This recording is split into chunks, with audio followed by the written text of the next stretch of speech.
Good morning.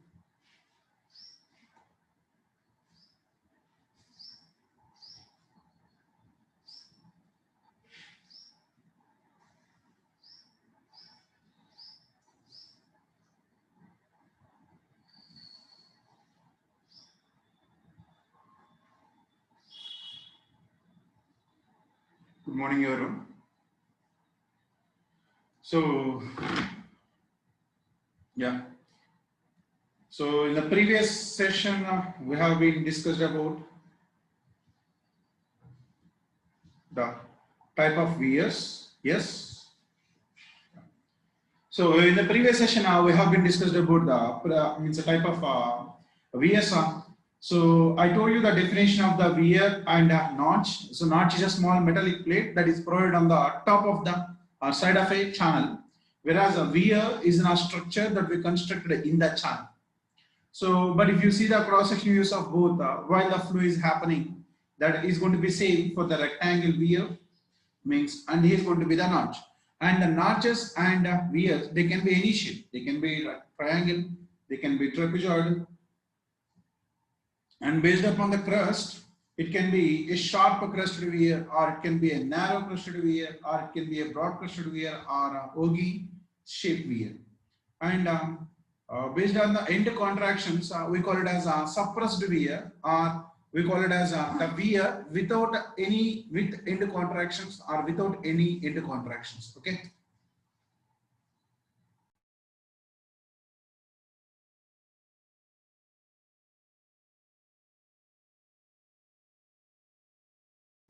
Now, you see, so first of all, let's come to the based on the end contractions, whatever the suppressed weir or contracted weir means.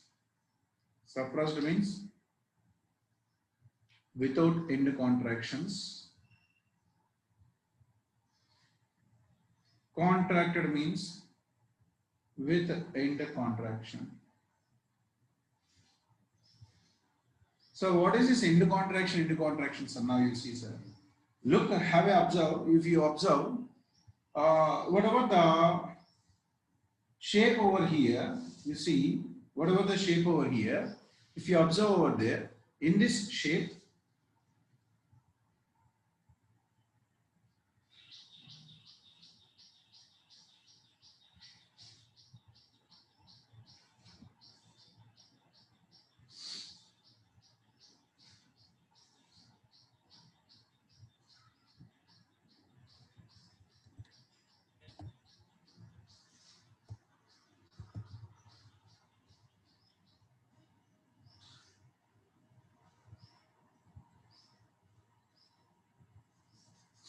in this shape, so when the flow is happening,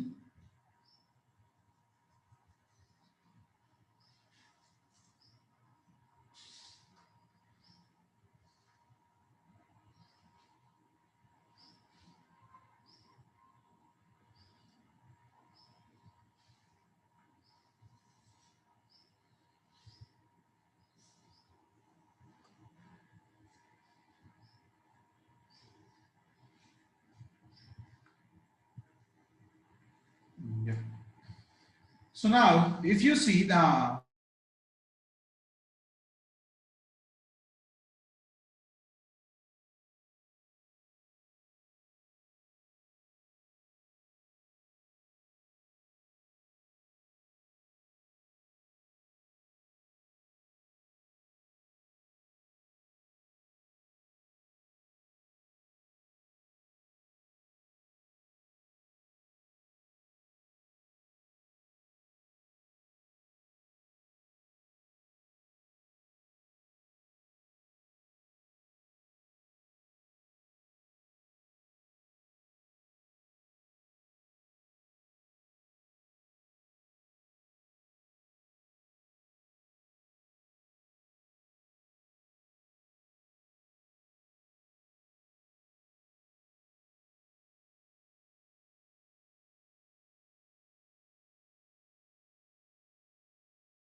there itself? Yes.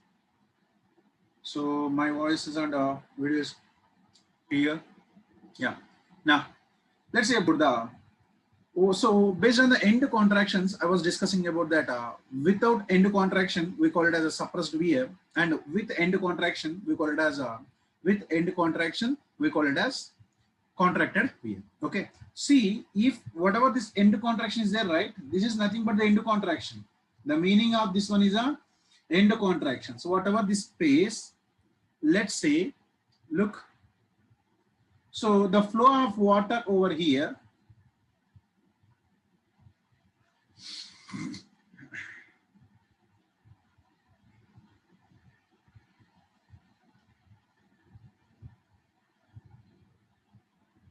Whatever the width of the river, this is the width of the river, and whatever this is a length of the weir. This is length of the weir. Okay. Let's say this is a length of the weir, and this is a actual width of the river. Actual width of the river. So where L is length of weir and B is actual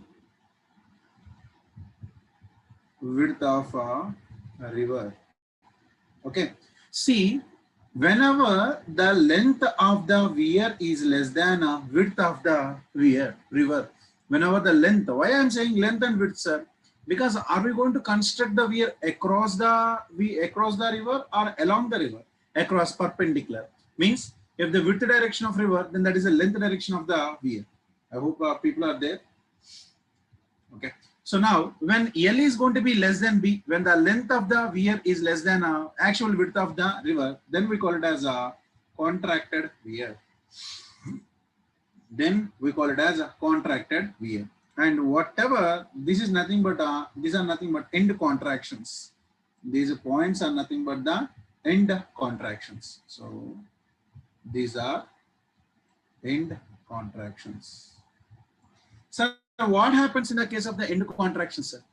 Due to these end contractions, my dear, what happens is whatever the flow that is coming out of this, whatever the flow that is coming out of here, so now the width of the flow is going to be reduces. Now the actual width of the flow, is going to be decreases. So due to end contractions,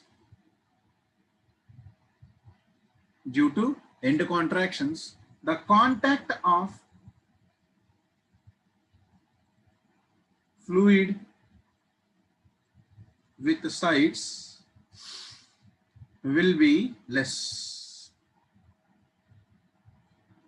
So the length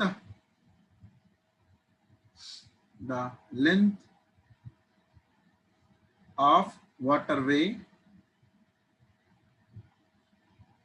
decreases, where small b is a length of the waterway. Small b is length of waterway. So whenever the L, which is nothing but length of the weir, is going to be less than the actual width of the river, then we call it as a contracted weir. And if the contractions are going to be negligible, then we call it as a suppressed weir.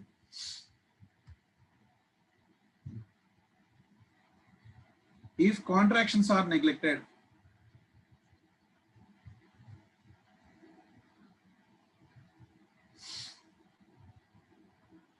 or suppressed, it is a suppressed weir. It is known as suppressed weir. If contractions are neglected or suppressed, it is known as a suppressed weir. Okay. So this is based on the end contraction. Now based upon the shape of the weir, let's see the actual analysis. So I hope you understood what is mean by end contractions. These are nothing but the end contractions, the end points. Now,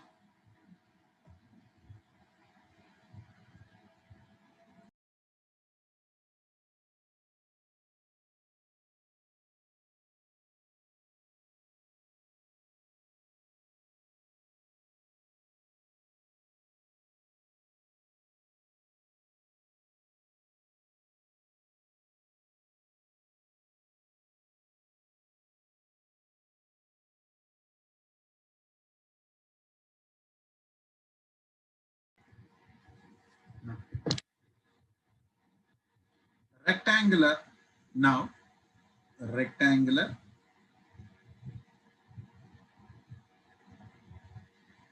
suppressed sharp crusted weir. So which is under free fall, not submerged condition. So which is under free fall. So I am taking you the rectangular suppressed sharp crusted weir which is under the free fall. So what is the shape? Rectangle. Now end contraction neglected according to the discharge, free falling, and based upon the shape of the crust, that's going to be the sharp crusted. Okay.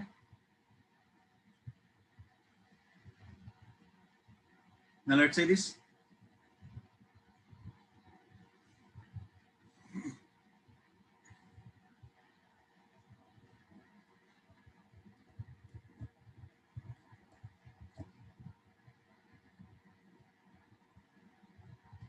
So you know the meaning of all these things? Yes. Now let's see again whatever the nepe passing over the crust is not supported. Okay. So nepe is not supported.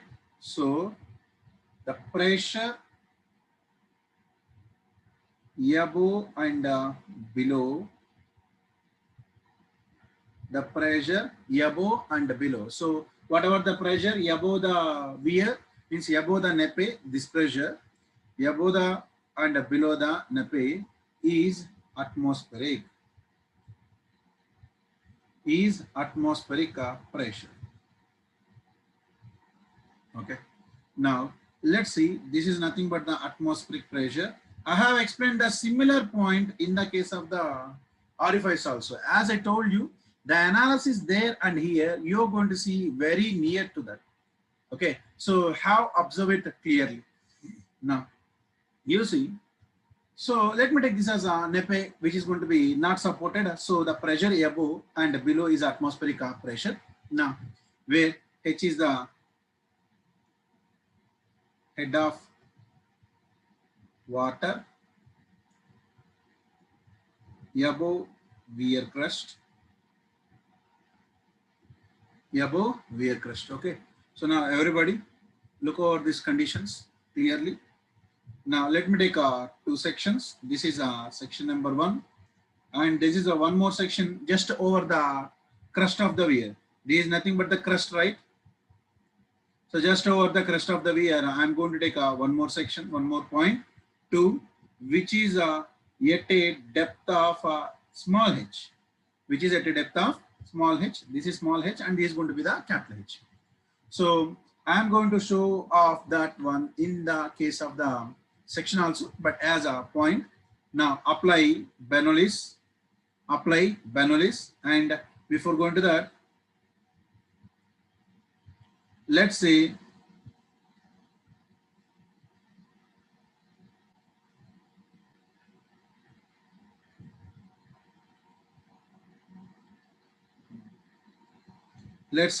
whatever the height of the section, whatever the height of the weir as a P, not P.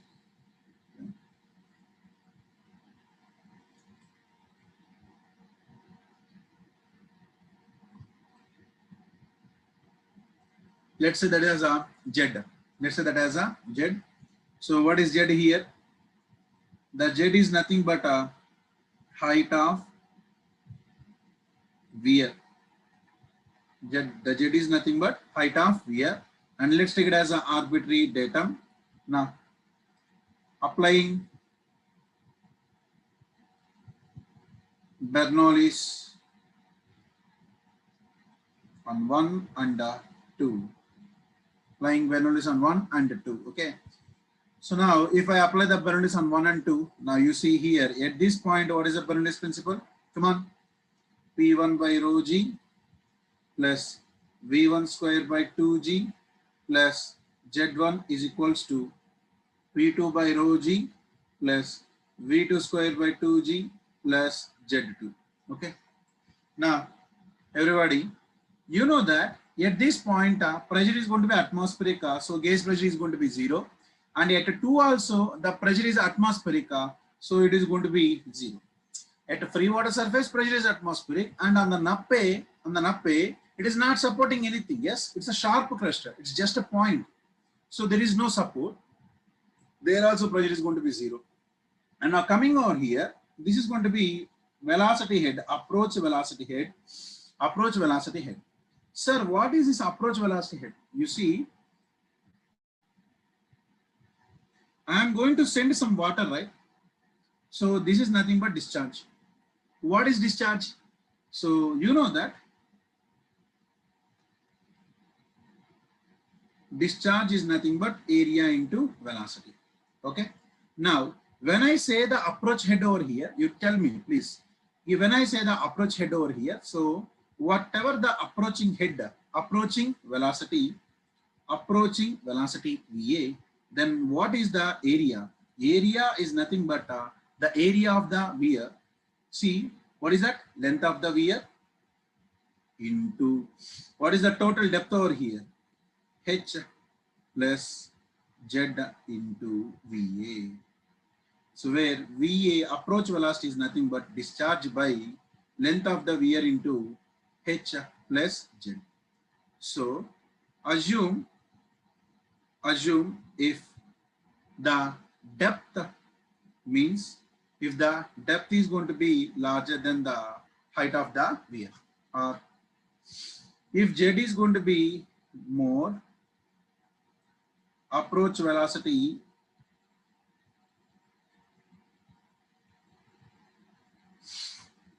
is less. If Z is more, approach velocity is less, and approach velocity head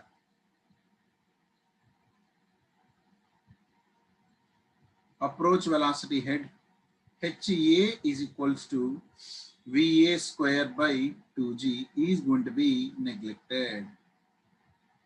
You see, so what is this approach velocity? What is this? This is nothing but an approach velocity. In simple words, my dear, whatever the velocity of flow here is nothing but the approach velocity. Whatever the velocity of flow here is nothing but the approach velocity, means when the next to the weir. See, already you know that in open channel flow, haven't we discussed that when the water gets hit by an obstruction, its potential energy will increases and kinetic energy will be very, very less. Yes or no?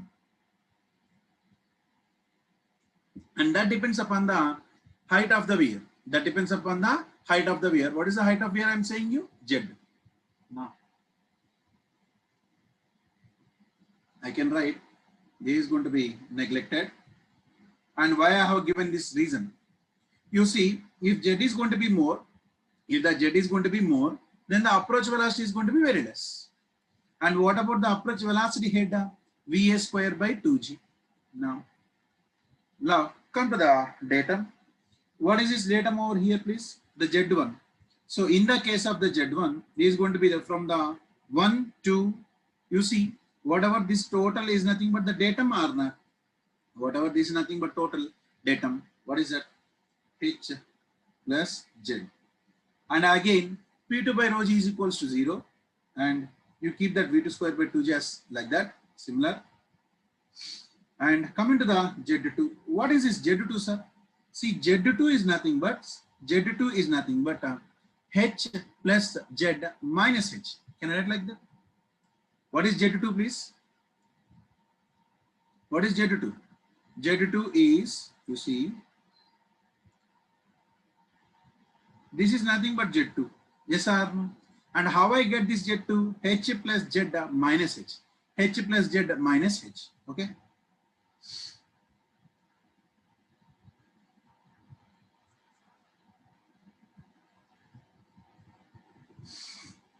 This is going to be H plus Z minus H. H plus Z minus H. This is going to be the conditions. Now you please substitute again. If I do substitute those, then H plus Z is equals to V2 square by 2G plus H plus Z minus H. And from this, V2 square by 2G is equals to H. And what is V2? V2 is nothing but root of 2GH. And V2 is nothing but root of 2GH. Okay, I hope you understood.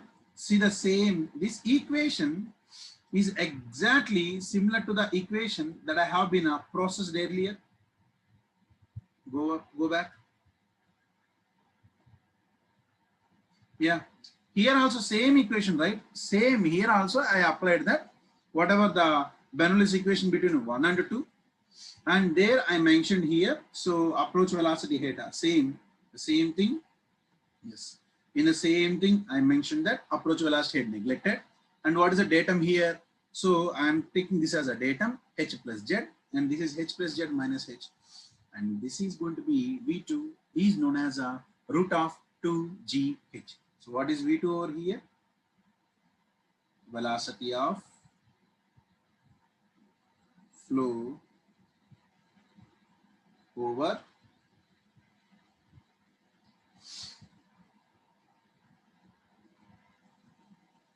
velocity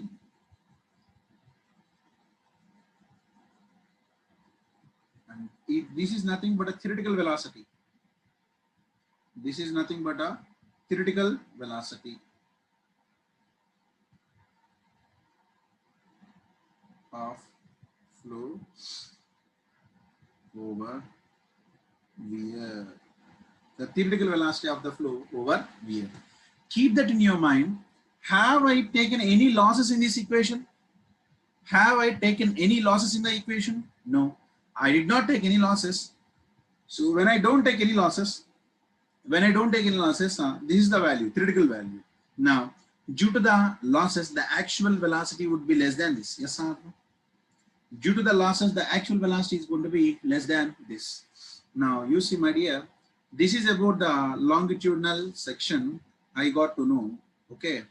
And similarly, let's go to the cross section. This is a cross section, right?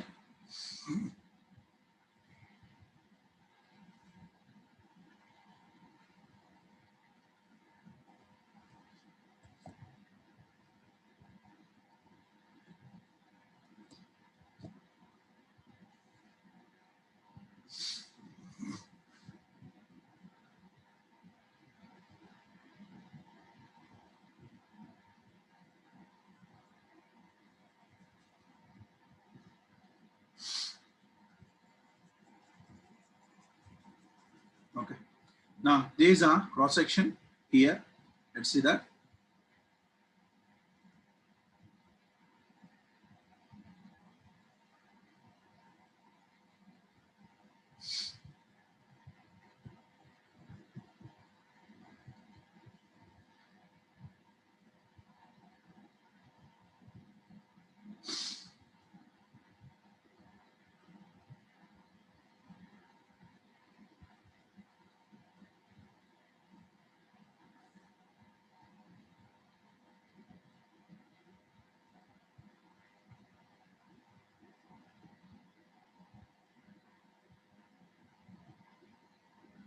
Okay.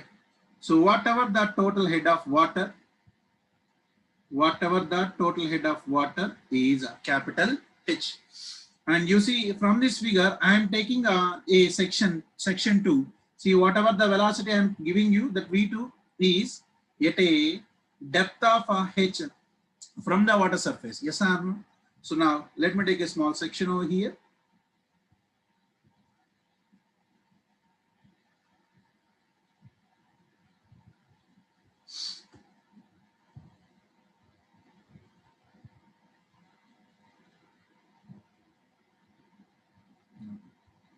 Let me take a small section.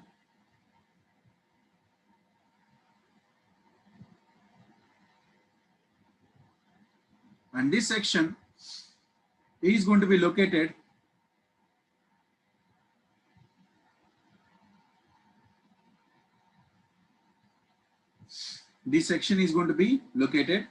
at a height of h, small h, above the section. So this is the section I am talking about.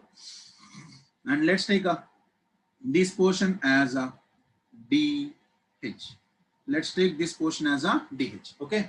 So now, just now I have given you at this section, what is the velocity? At that section, what is the velocity? Root 2 gh. Yes or no? See, I am taking you the cross section now, my dear. Whatever this is longitudinal section, now this is the cross section of the weir. Now that is the cross section of the weir. And you know that whatever here, this is nothing but the length of the weir.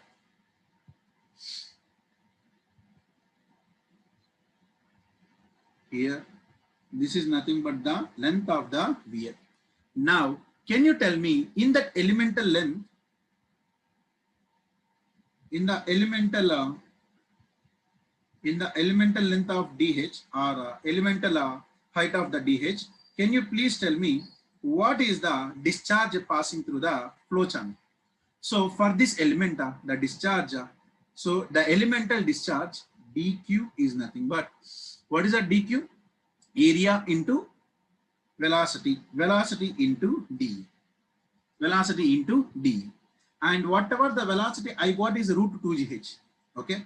Now can I write this dq is equals to, what is dA please?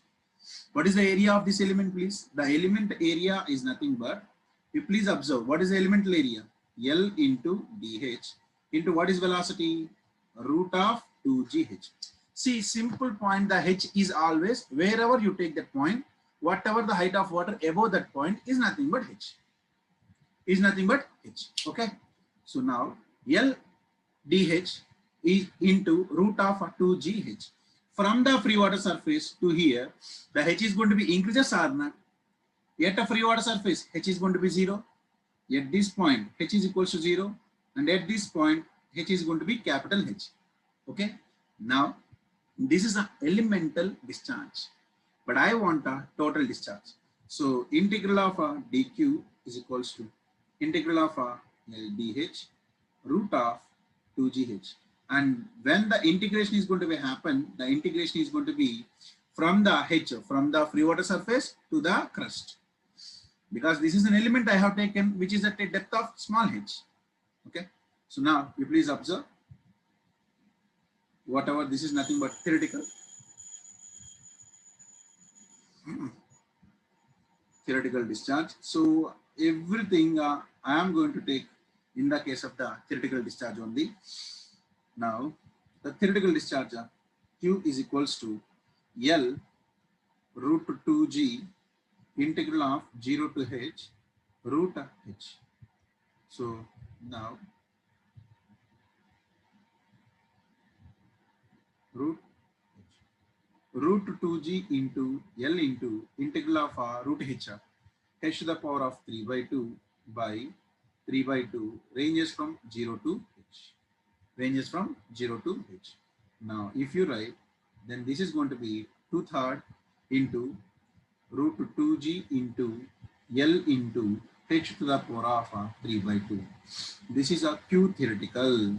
This is a Q theoretical. I hope you understood.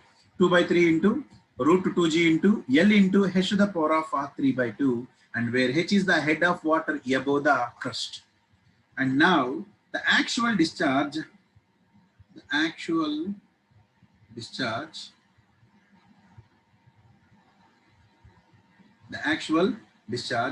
Q is nothing but CD into Q theoretical. And now that Q is nothing but 2/3 of CD into root 2G into L into h to the power of 3/2. 2/3 of CD into root 2G into L into h to the power of 3/2. So this is the final equation for the discharge or flow rate passing over the rectangular notch. Keep that in your mind. This is a rectangular weir or rectangular notch, and where CD value is going to be 0.62. The CD value in the case of the rectangular weir, rectangular notch and orifice is same. But orifice is a small opening that is provided at the bottom of the tank, where notch is at the top of the tank. Where notch is at the top of the tank. So I hope you understood what is this CD value means. So this is the final equation. What is the CD? CD is nothing but coefficient of discharge. Please, if you have any doubts, please rise. People are there.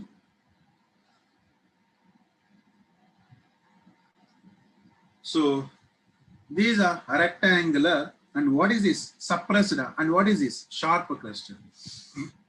Now you see, I said you that if the Z is more, then approach velocity is going to be less, then approach velocity head is going to be neglected. Yes, sir. So now you see, if approach velocity is going to be considered, if approach velocity is going to be considered,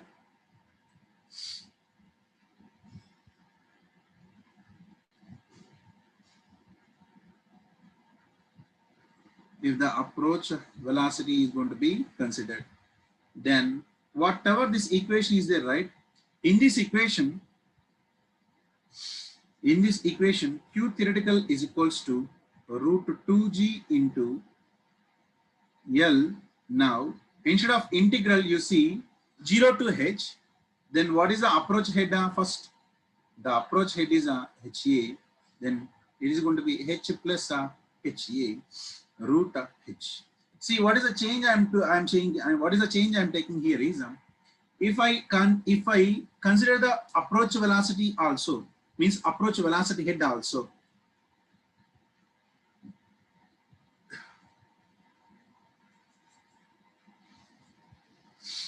If approach velocity head is considered H plus HA. Now, if this is the case, then the theoretical is going to be same, root 2G into L. Now, H to the power of 3/2 by 3/2, but it is ranges from HA. This is H plus HA. Okay. So now the Q theoretical is going to be Q actual is equals to, directly I can write 2/3 of CD into root 2G into L into this time. This is going to be H plus HA whole to the power of 3/2 minus HA whole to the power of 3/2. What is the change over here? This H plus HA whole to the power of 3/2 minus HA whole to the power of 3/2. This is a condition. This is a condition. See, earlier I have made a lot of things, and what are those things are? If you observe whatever the assumptions I have made, this is a suppressed. Suppressed means no end contraction. Suppressed means no end contraction. So when there is a suppressed, then there is no end contraction. Okay. Now, you please observe. Whenever, in the case of the approach velocity head is going to be neglected, then this is the equation I got. And if the approach velocity head is going to be considered, then this is the equation. So which one I have to consider, sir? Sir, in examination, you always go with this equation. You always go with this equation. And if approach velocity is going to be considered, that type of models will be discussed in IES mains. For prelims, I'm saying it once again, for the prelims, until or unless they mention, take the velocity head, approach velocity head, you don't take it. Until or unless I mention, you don't take it. Okay. Now, similarly, one more condition. If end contractions are considered,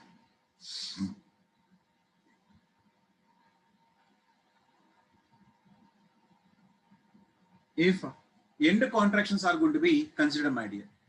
Sir, what is the meaning of this end contraction, sir? I was saying this one. Yes. See, in reality, whatever the figures we are going to see, in reality, whatever the dam, do you think the dam has a single gate? Or do you think the weir is going to be having a single gate? No, right? Now you see, you observe.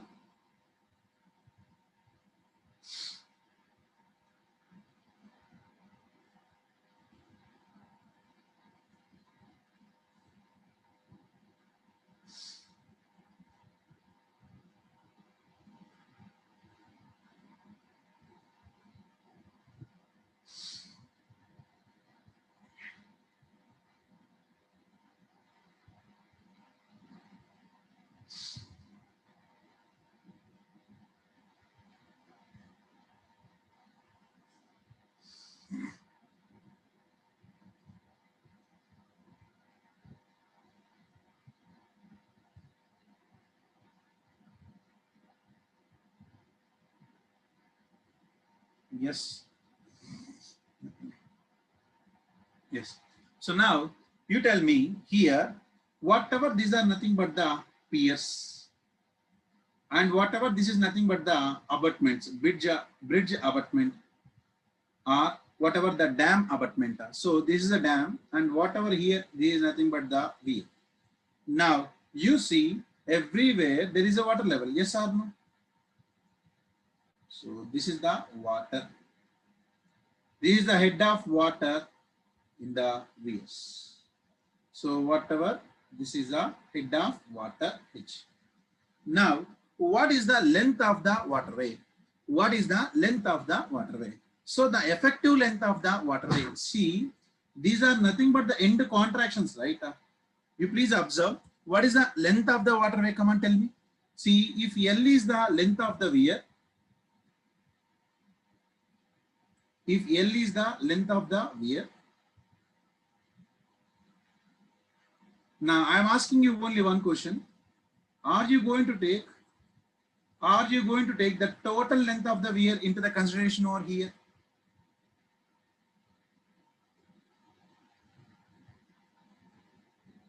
So this is the actual length.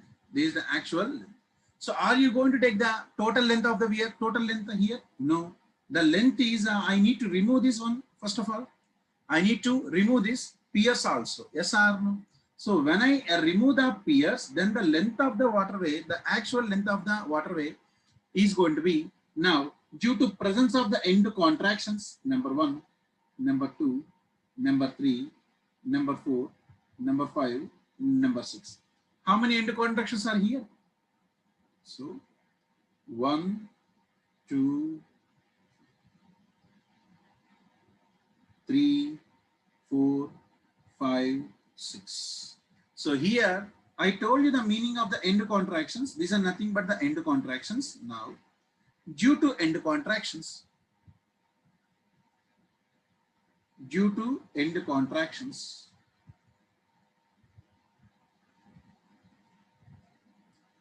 the length of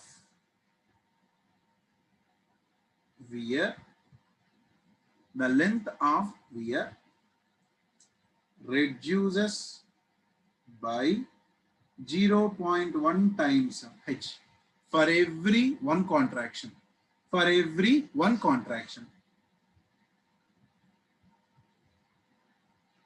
For every one contraction. Okay. For every one contraction. So you are going to see the length of the weir is going to be reduces by 0.1 h. Then L dash or L effective is nothing but whatever the length of the weir minus N into 0.1 times of h, where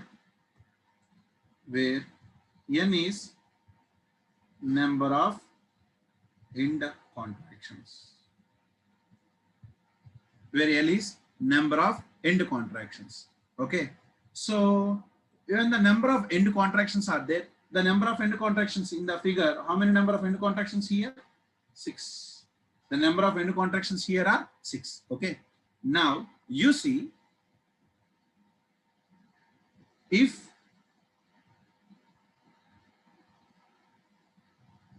width of pier is mentioned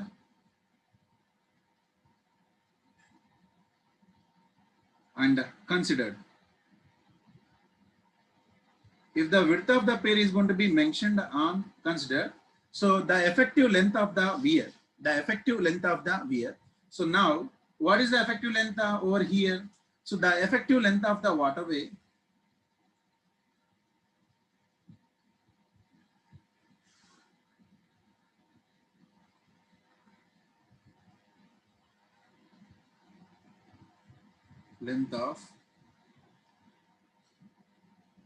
waterway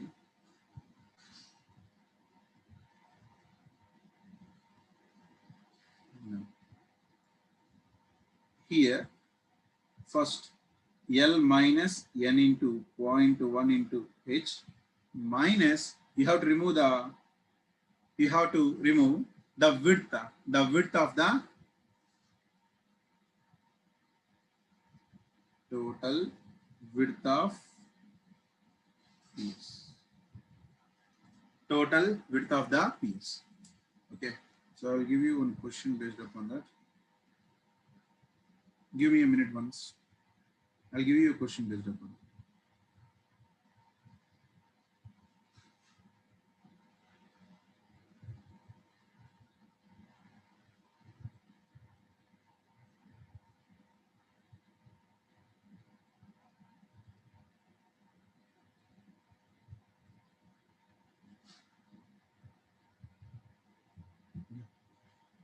So I'm giving you this question. Please look over the question. Question is, the flow in a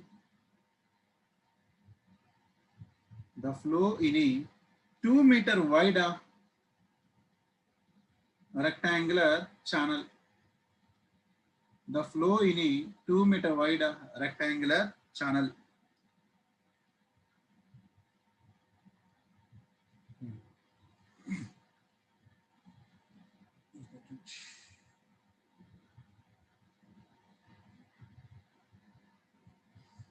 Okay, fine. The flow in a 2-meter wide rectangular channel is measured by rectangular weir.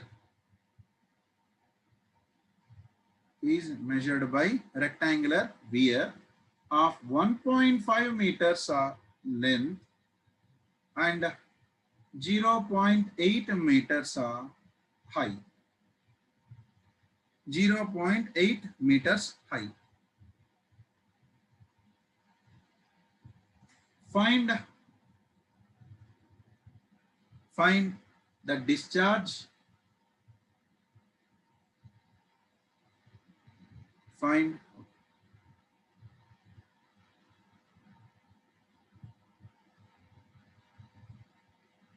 the effective length of weir is. The effective length of weir is.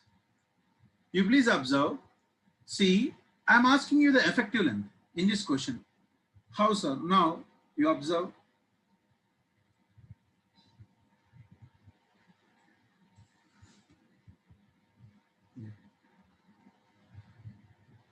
So this is a rectangular weir. Yes. And I'm giving you already. I'm already giving you. So what is the height of the weir? 0.8 meters. And what is the length of the weir? What is the length of the weir? The length of the weir is 1.5 meters. Now, what is the width of the channel I am giving you? The width of the channel is going to be 2 meters.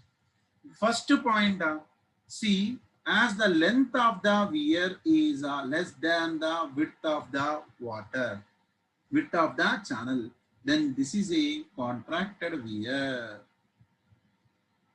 So end contractions should consider. End contractions should consider.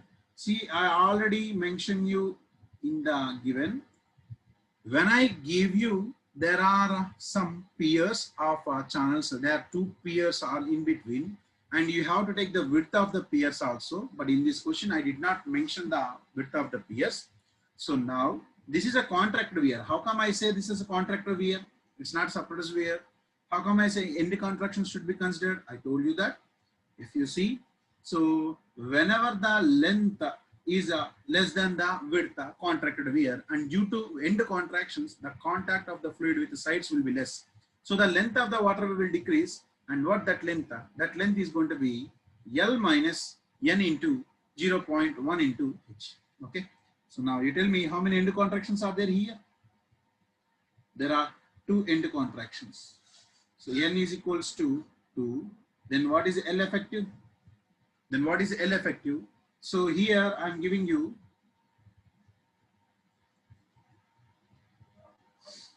in the question,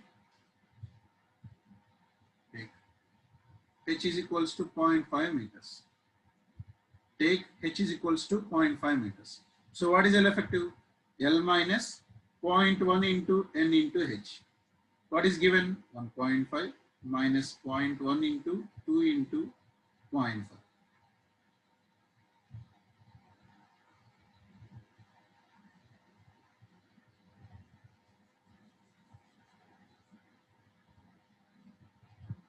So L effective is equals to 1.5 minus 0.1 into 2 into 0.5. So how many meters? Tell me the answer. 1 minus 0.1 into 2 means 0.5 into 2, 1. 0.5 into 2, which is going to be 1, right?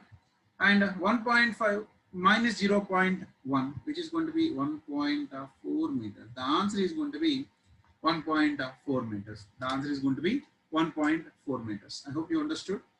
Then what is the discharge, sir? The discharge is equals to, when I mention the contractions, then 2/3 of CD into root 2G into L effective into H to the power of 3/2.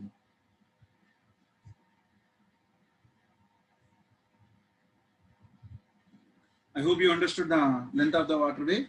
So if the end contractions are considered, now how many end contractions are there? 1, 2, 3, 4, 5, 6. Due to these end contractions, the length of waterway will decrease. I can say the length of waterway, or I can say the effective length of the weir. I can say the length of waterway or effective length of the weir. Okay. So that's about the rectangular weir. I hope you understood the rectangular weir. Have you? This is a sharp crusted or this is a sharp crusted or not? Yes, this is a sharp crusted weir. Now, similarly,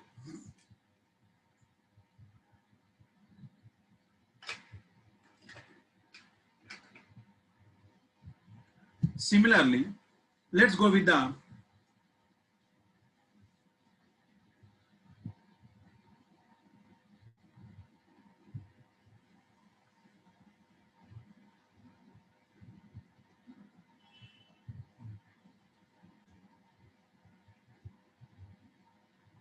sir, when to take effective length and normal length for VSR? See, you please observe this question. That's the reason why I have given this one, right? If whenever the length of the weir is less than the width, or in examinations, if they mention the pier is there in between, then there you have to take the effective length. If I ask you effective length of the weir, means in examinations, I'll give you a clue. The clues are like the width is given, length of the weir is given. Okay, length is less than the width, so end contractions are there. So I have to take the effective length. Or I will say, consider the end contractions. In the question itself, see in the examination, in the question itself, so in the question itself, we are going to say the take or consider the end contractions. Remember, this H is nothing but head of water above, and this is height of the weir. Height of the weir is different. The height of the weir means Z. The height of the weir means Z. Okay. So I hope I can go for the next one. If you have understood this one, then you see now.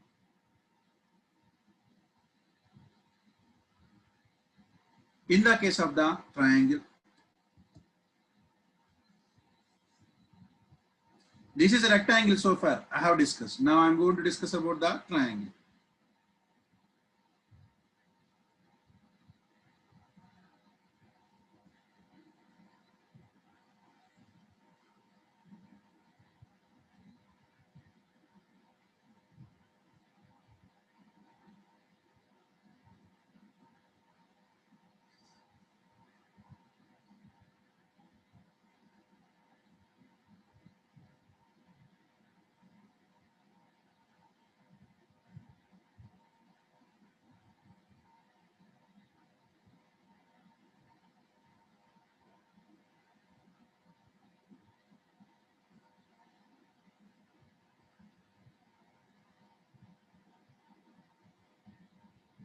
Now,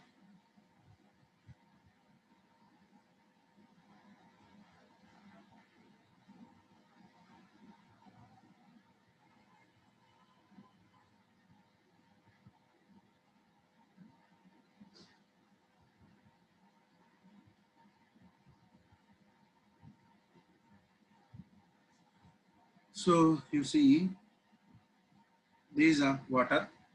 Yeah, now I'm taking the triangular notch. This is a triangular notch. I can write it as a triangular wear or notch. Similar to the earlier things. Now, whatever here,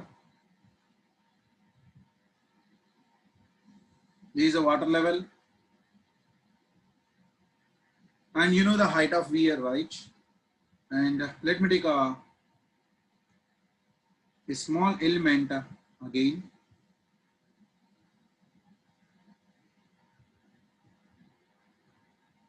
So let me take this as a small element, okay? And now this element at a depth of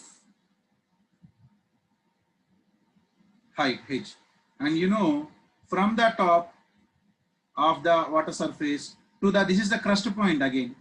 This is nothing but a h. You simply remember from the crust to the top water level, that is known as a head of water, okay? So now whatever this elemental length, this is going to be dh. So let's take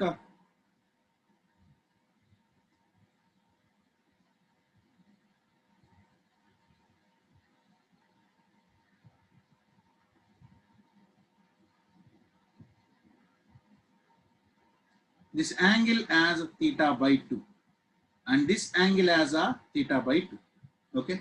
And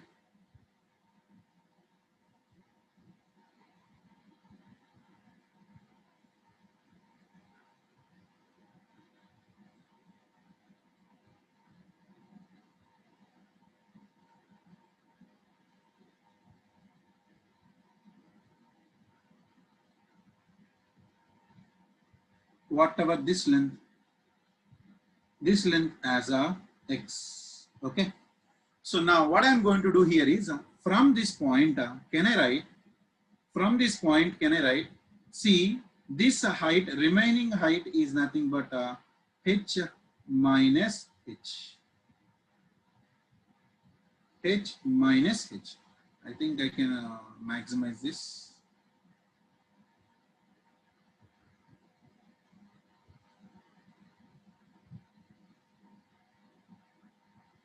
I hope now you can be much more able to see this one. Now you see, in the case of this triangular notch, this is theta by 2. So from this, can I write the tan theta by 2 is equals to, what is the opposite? The total is going to be x. Opposite is going to be x by 2 by what is adjacent? H minus h. And from this, can I write x is equals to 2 times of h minus h into tan theta by 2. Yes, that's it. That's the only point that I am taking away from the rectangle. Okay. See, in the case of the rectangle, if you observe, I am taking directly the length as L. But in the case of the triangle, the length is going to be whom now? X. So now, what is elemental discharge? dq is nothing but, what is the elemental area? Elemental area is nothing but x into dh into velocity. And what is that velocity? Root of 2gh. You know that at this point, the velocity is going to be root 2gh. But this is the only change that you are seeing. Their area L into dh, here x into dh. And you please substitute that x. What is that x now? 2 into h minus h into tan theta by 2 into root 2gh into dh. Now, integrate on both sides. So before integrating, I can take out 2 into root 2g into tan theta by 2 and integral of root h, right? H root h minus h to the power of 3 by 2 into dh. Any problem with this? Because small h only, na? This is a root small h. See, while you're taking the h values, I'm taking at this point. So this is a h.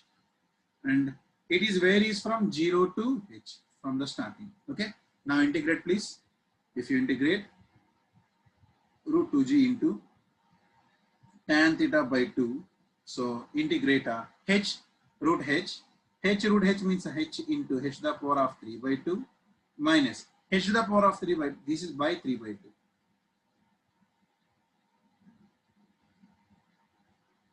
Minus h to the power of 3 by 2 plus 1, h to the power of 5 by 2 by 5 by 2. And this is going to be ranges from 0 to capital H. Now, after all solving, and you know that this is nothing but theoretical. So, but the Q actual is nothing but a CD into Q theoretical. After all the solving, the discharge is equals to 8 by 15 into CD into root of 2g into tan theta by 2 into h to the power of 5 by 2. H to the power of 5 by 2. I hope you understand this. See, just do this. That's it. I can substitute a small h as capital H, h to the power of 5 by 2. You please send this one, and if you rewrite everything, then it is going to be 8 by 15 into CD into root 2g into tan theta by 2 into h to the power of 5 by 2. You may think that, sir, these many big equations are there in examination, are they are going to be asked a question based upon the discharge? No. Why I am giving is, once you know this discharge, then what we need to do. That's what the point. Once I know the discharge, then what I need to do. Okay.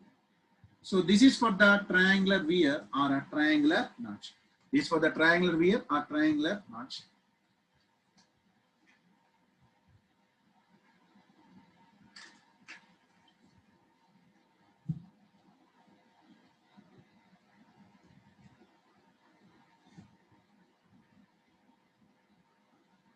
What is the angle of triangular notch? It's up to you, my dear. You can take whatever the amount. Who is stopping you? It's up to you. What is the width of the rectangular weir? You can say that? No, right? Similarly here. So this is an angle. This is a variation. Okay. Now, after all this one, what I want to say here is, okay. So if you observe this one now, if velocity, approach velocity head is considered,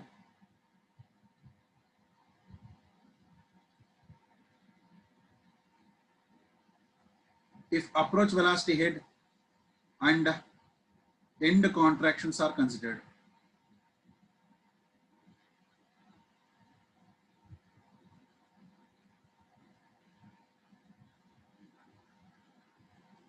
then whatever this formula is going to be, Q is equals to 8 by 15 into CD into root 2G, 8 by 15 into CD into root 2G tan theta by 2 here.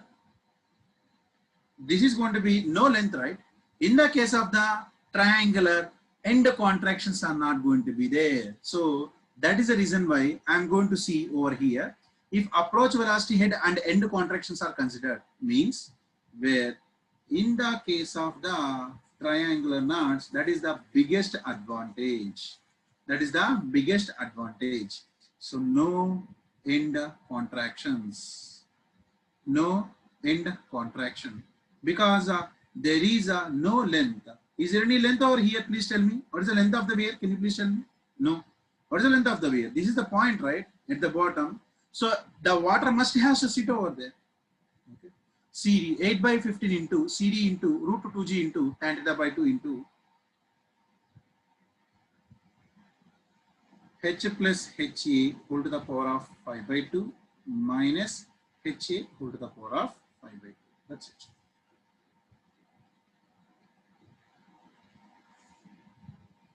And in the case of the triangular knots here, the CD is equals to 0.5. The CD is equals to 0.5. So the advantages of the rectangular knots, triangular knots over the rectangular knots. In rectangular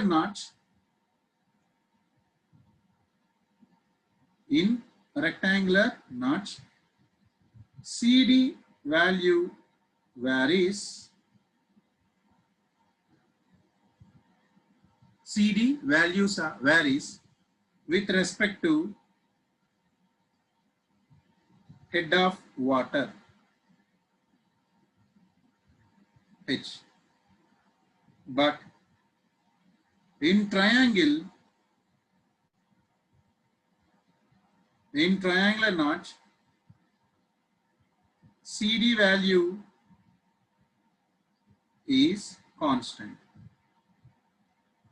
CD value is going to be constant because of no need of end contractions. No need of the end contractions. So here in the rectangular knots, CD values are going to be varies with respect to head. Now, advantages of a triangular knots.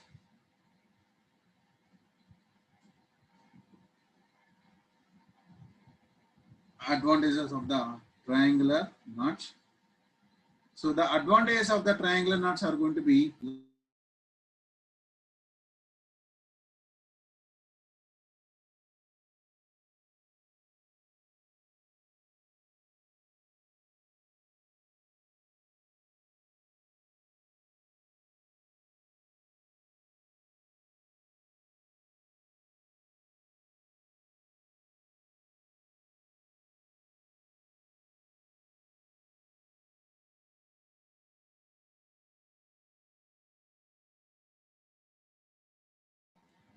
the biggest advantage of the triangular knots is for small discharges.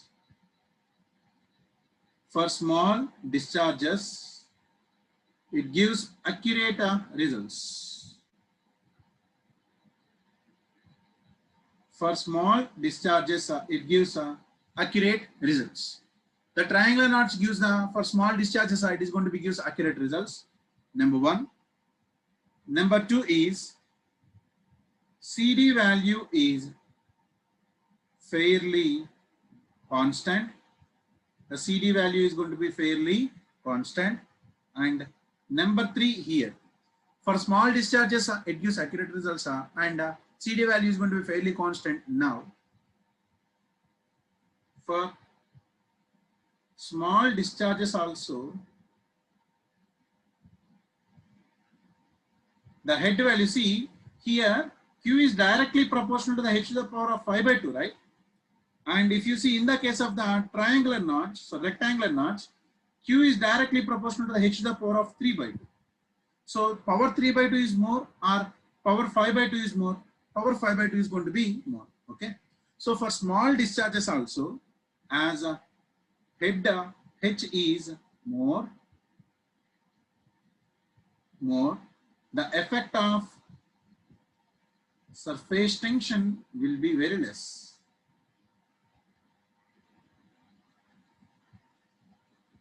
Is less. So which one is going to be more advantageous is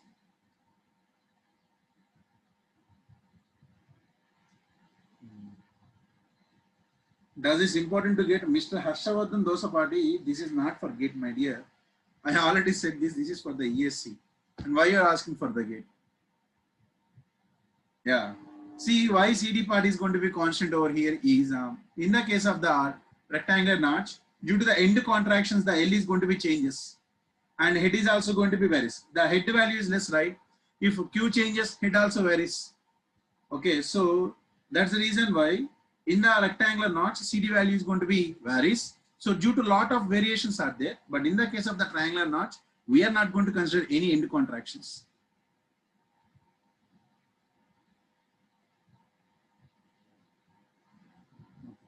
So I hope that's about the rectangular and triangular notch.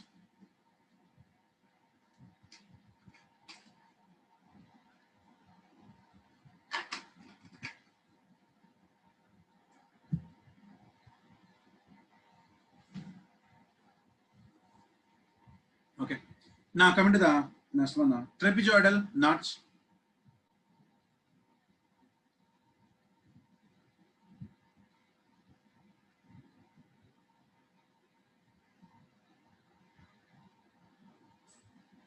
So in the case of the trapezoidal notch,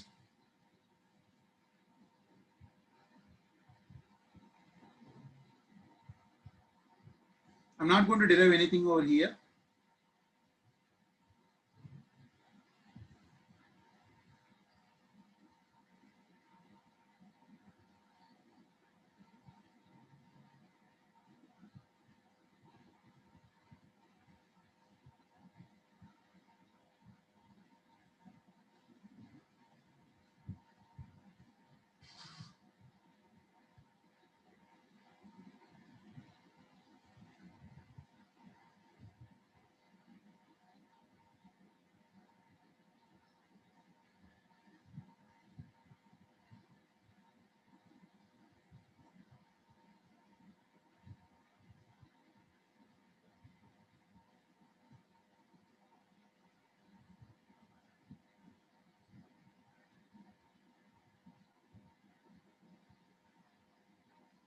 So these are trapezoidal notch, and this trapezoidal notch is simply, we can say, a combination of the rectangle and a triangle. Yes or no? It's a combination of the rectangle and a triangle. Please observe whatever this angle.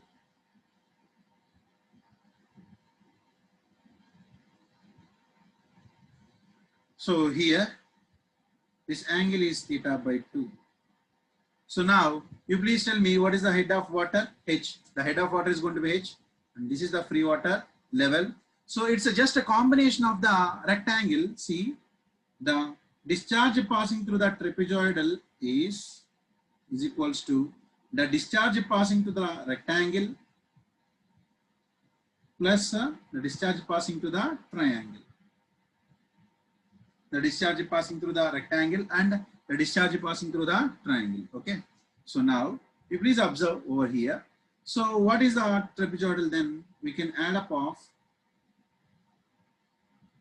rectangle is equals to 2/3 of CD into root 2g into L into h to the power of 3 by 2 plus 8 by 15 into CD into root 2g into tan theta by 2 into h to the power of 5 by 2. H to the power of 5 by 2. So what are the things that we can common out, please? So what are the things that you can common out here, please? If you think you can common out 2/3, 2 by 3. If I common out as 2 by 3, then it is going to be like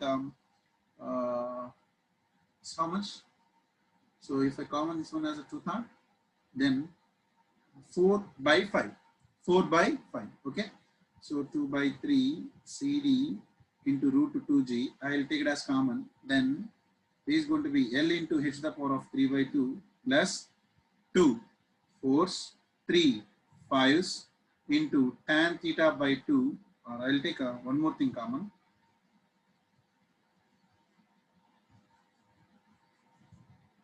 I will take h to the power of 3 by 2 also common. If I take h to the power of 3 by 2 also common, then 2/3 CD into root 2g into h to the power of 3 by 2, and now this is going to be L plus 4 by 5, 2 4 8, 3 5 is 15 into tan theta by 2 into H. That's it. And now we are going to call this one as a Caipolletti weir. So Caipolletti weir. When do you say this is going to be the Caipolletti weir? So in the case of the Caipolletti weir, the means of Caipolletti weir is the tan theta by 2 is equals to 1 by 4. For Caipolletti weir means in the case of the triangular notch, if I want to say it as a Caipolletti weir, tan theta by 2 is equals to 1 by 4, and end contractions should consider.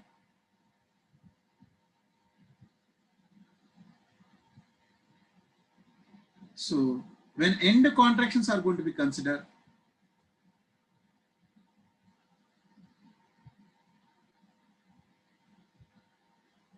sir, CD for rectangle and triangle is not same, sir. How to find the approach velocity? You don't need to worry now, because those questions will not be asked now. That's the reason why I'm not taking the design part. So you please focus on what I am saying. Is derivations is important for the gate? No. But if you don't know this, then there is no point of studying all these things. So end contractions should consider. Then what is how many end contractions are there? 1, and here it is going to be 2. So then n is equals to 2. When n is equals to 2, then what is effective length? L minus L minus 0.1 into 2 into H. Okay. So now if I want to say the Caipolletti weir, then I have to consider this. Now you please write down these values.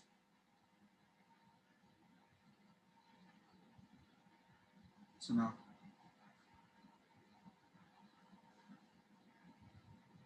for Caipolletti weir,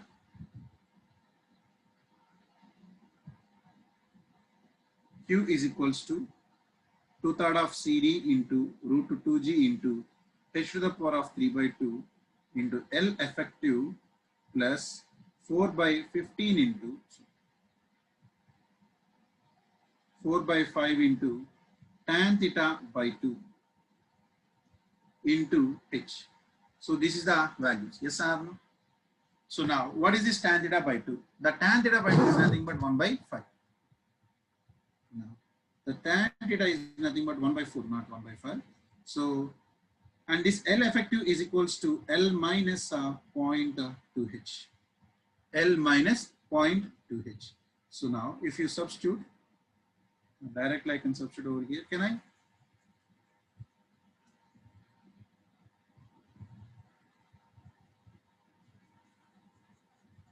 I will substitute this directly into L minus 0.2H plus 4 by 5 into 1 by 4 into H. Okay. 4 will get cancelled. 1 by 5 means a 0.2H. 1 by 5 means 0.2H. So then finally the equation is going to be 2/3 of CD into root 2G into L into H to the power of 3 by 2. 3 by 2. What is the equation that I got over here? The equation that I got finally, you see, what I have done is, if you want to say for a Caipolletti weir, the tan theta by 2 is equals to 1 by 4 and L effective is equals to L minus 0.2H. Why I am taking a n value as 2? There are two end contractions. And what is tan theta by 2? Tan theta by 2 is equals to 1 by 4. So now you apply these things and you are going to end up with whatever the discharge passing through the Caipolletti weir, whatever the discharge passing through the Caipolletti weir is nothing but discharge passing through rectangular suppressed weir. Rectangular suppressed weir. See, both are going to be same. Both are going to be same. So what I want to conclude over here is Caipolletti weir means tan theta by 2 is equals to 1 by 4. You want to find out the angle? You find out the angle. The angle is going to be theta is equals to 28 degrees. If you have any doubt, please have a check. So So tan inverse of 1 by 4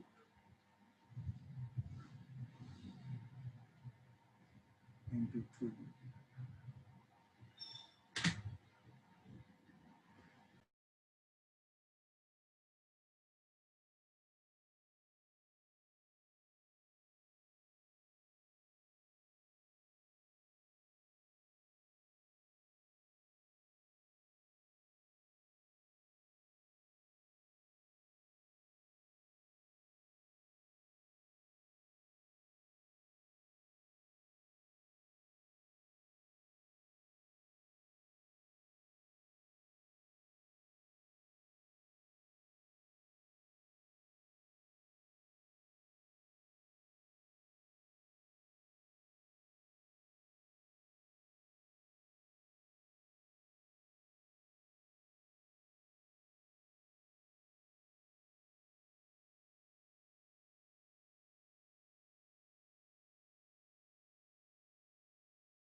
Yes. I hope you got these values. So what is the value?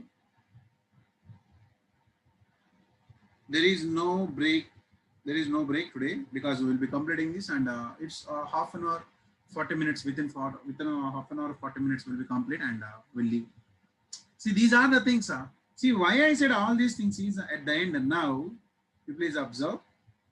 After all the discussion of the rectangular notch, triangular notch, and trapezoidal notch, after all the discussion of the rectangular, triangular, and trapezoidal notch, in for ESC prelims, the most important part is going to be yet to come, and that important part is error in the discharge. So finally, the conclusions are. The conclusions are Q is equals to 2/3 of CD into Q of rectangle is equals to 2/3 of CD into root 2g into L into h to the power of 3 by 2. Next, Q of triangle is equals to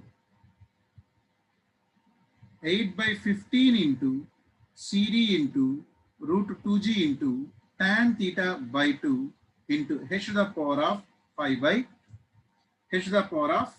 2. Okay.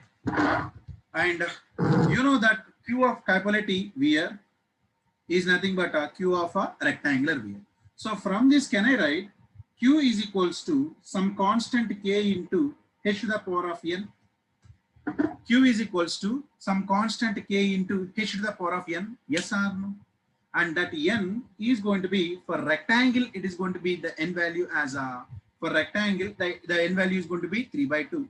For triangle, the n value is equals to, see, n is equals to 3 by 2. For rectangle, n is equals to 3 by 2 for rectangle, n is equals to 5 by 2 for triangle, n is equals to 5 by 2 for the triangle, and there is a one more value. If n is equals to 1, that is going to be proportional wear. You don't need to worry about this proportional wear. See, in the case of the mains, the topics are different. And in the case of the prelims, right now your entire focus is what is required for the prelims. So just the reason why I'm touching the basic points. I'm touching the basic things. So here, how to find out the effective length and all these things. Now the most important point is, after all the discussion, I can write that Q is equals to K into h to the power of n. K into h to the power of n. Now, you see, based upon this, I am going to find out the percentage error in the discharge due to percentage error in the head. So error in the measuring of discharge due to measuring in the means sometimes while we are going to measure, we may measure more than the actual H value or less than the actual H value. Let's see that.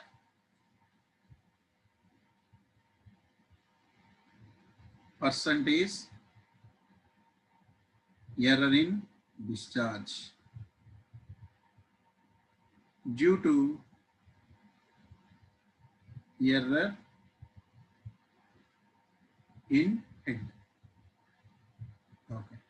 Percentage error in the discharge due to error in the head. Okay. So now what I am going to see here is, as you know, Q is equals to K into h to the power of n. Now differentiate. If you differentiate dq, partial derivative, my dear, you know the meaning of partial derivative. You have to differentiate one thing at a time. So the k is constant. If you differentiate x to the power of n, then n into h to the power of n minus 1. Okay. So now I want a percentage error. So percentage error in discharge means dq by q into 100. This is the percentage error in the discharge.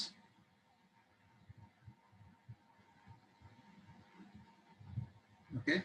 And percentage error in head is equals to dh by h into 100. Okay. So now let's see what I'm going to do is this is 1 and you differentiate that this is going to be 2. So what I do is I want dq by q, right? dq by q is nothing but what is dq? K into n into h to the power of n minus 1 by what is q? K into h to the power of n. Yes or no? K into h to the power of n. Now you see, my dear, you please cancel down the k value, and once you cancel down the k value, this is going to be h to the power of n minus 1. Can I write the h to the power of n minus 1 as h to the power of n by h? Then h to the power of n, h to the power of n will get cancelled. Finally, the dq by q is equals to k into n into dh by h. dh by h. That's it. So dq by q is equals to n into dh by h. dh by h. So this is the final equation for the percentage error. If you want to find out the percentage error, so you must have to find out the value dq by q is equals to n into dh by h. So now in the case of the rectangle, you know the n is equals to 3 by 2. So dq by q is equals to 3 by 2 into dh by h. That's the reason why I made a conclusion earlier, so that you can remember for everything, right? So what is n value? 3 by 2 for the rectangle. And what is the n value for triangle? 5 by 2. Okay. So now similarly for triangle,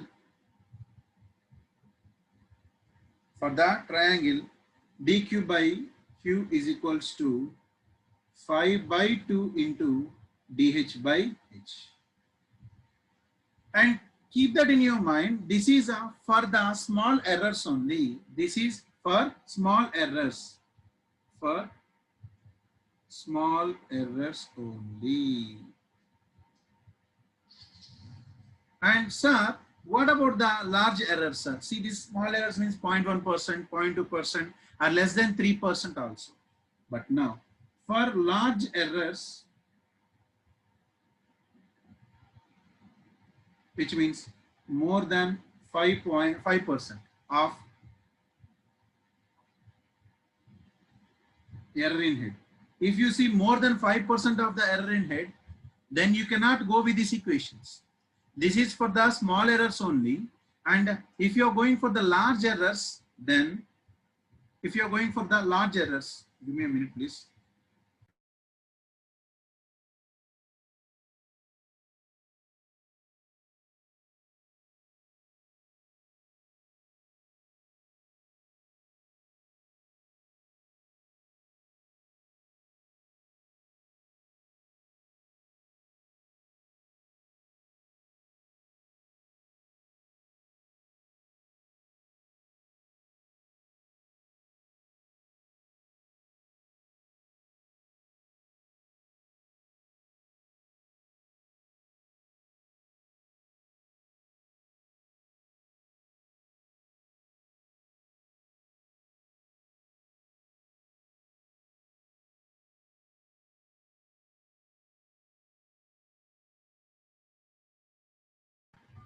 Okay, I got an information for you. So the information is regarding to that tomorrow's class. Tomorrow the class is for all the people for GATE and ESE. The class is transportation engineering 6:30 to 9 o'clock. From tomorrow onwards, the class is 6:30 a.m. to 9 o'clock because for the college going students, it is becoming hectic for them to be up to 10 o'clock. So they are saying that the class is from 6:30 to 9. It is the 6:30 to 9. The class is transportation engineering.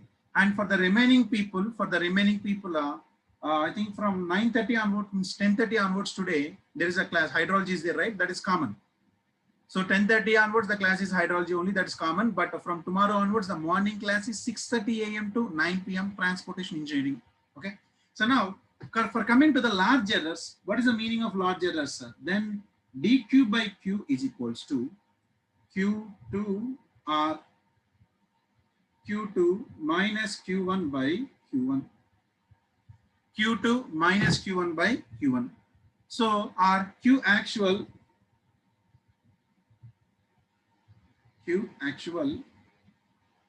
okay, fine, you just remember it as a q2 by q1 only. q2 minus q1 by q1, which is nothing but what is our q2 over here? K into, K is going to be constant, right? h2 whole to the power of n minus h1 whole to the power of n by h1 whole to the power of n into 100. This is for the large errors, my dear. For the large errors which are going to be more than 5%, then you cannot use this equation. Simple. You cannot use these equations. Okay. So these are for small errors and this is for the large errors. Sir, this is only in the case of the percentage error in discharge due to percentage error in the head. Due to percentage error in the head. So now, what about the any others, sir? Sir, in the case of the rectangle, there is a length also, sir. What if there is a percentage error in the length? No. Percentage error in length and head. In length and head also. If the percentage error is going to be in the length and head also, then Q is equals to K into L into H to the power of 3 by 2. K into L into H to the power of 3 by 2. This is for rectangle. This is for the rectangle. Okay. So in simple words, Q is equals to K into L into H to the power of 3 by 2. Now, you know what is dq? Partial derivative. Partial derivative, keep that in your mind. When I say partial derivative, you have to partially derivate both. K into, first, let me differentiate the L, H to the power of 3 by 2 into differentiate with respect to L, partial derivative, plus K into, what is the differentiation of here?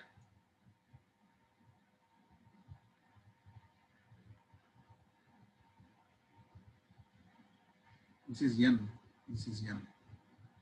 K into L into N into H to the power of N minus 1. So now, if you write down dq by q, which is nothing but K into H to the power of N dl plus K into L into N into H to the power of N minus 1 by Q, K into L into H to the power of N. K into L into H to the power of N. So now if you solve, then dq by q is nothing but, you see, if you split it, then this is going to be dl by L plus N into dH by H. dl by L plus N into dH by H. Okay. So that's all here.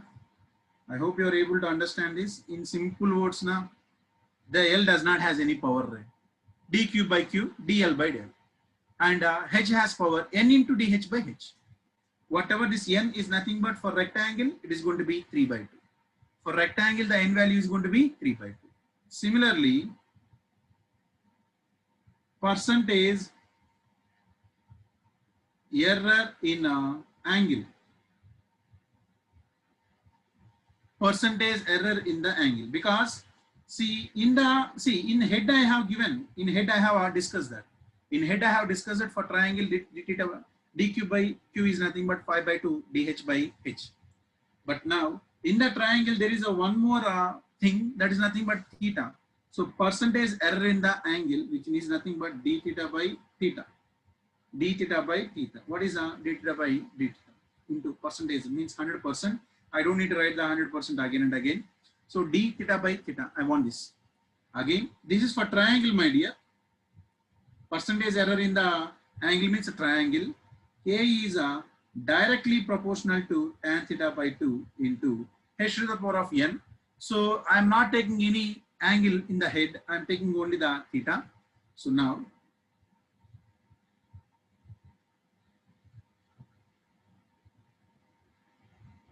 I can write this one. Q is equals to K into tan theta by 2 into h to the power of n. But I am taking only the percentage error in the angle. Percentage error in the angle. The percentage error in the angle is now Q is directly proportional to tan theta by 2. Q is directly proportional to tan theta by 2. And what is dq then? Then what is dq? The what is dq? dq is nothing but what is tan theta by 2, sir? Tan theta by 2 differentiation, if you solve, tan theta is nothing but secant square theta by 2. And here again you have to differentiate, right?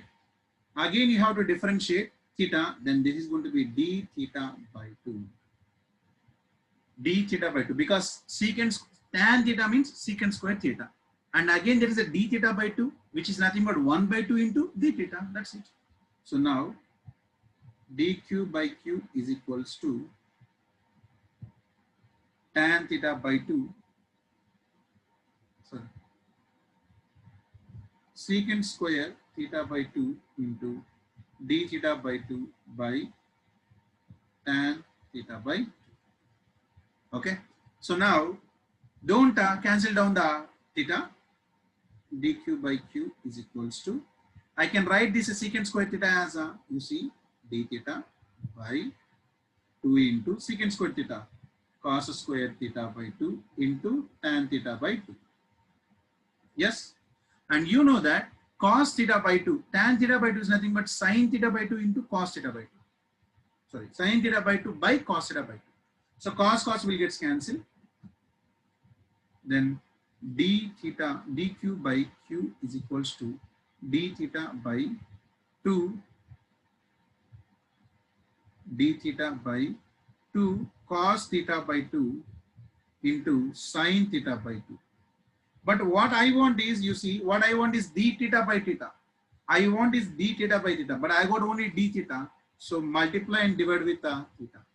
Multiply and divide with the theta. So finally, the dq by q is equals to, now I can write theta by 2 cos theta sin theta by 2 sin theta. Because you know that 2 cos theta sin theta means sin theta by 2, but here theta by 2 into 2 into d theta by theta in terms of percentage. In terms of percentage. So I'm not representing the values of percentage as 100%, but you know that. So what is a dq by q? Theta by sin theta. And in triangle, percentage error in theta and head. Both are there. If both are there, then what you need to do, just simply add up.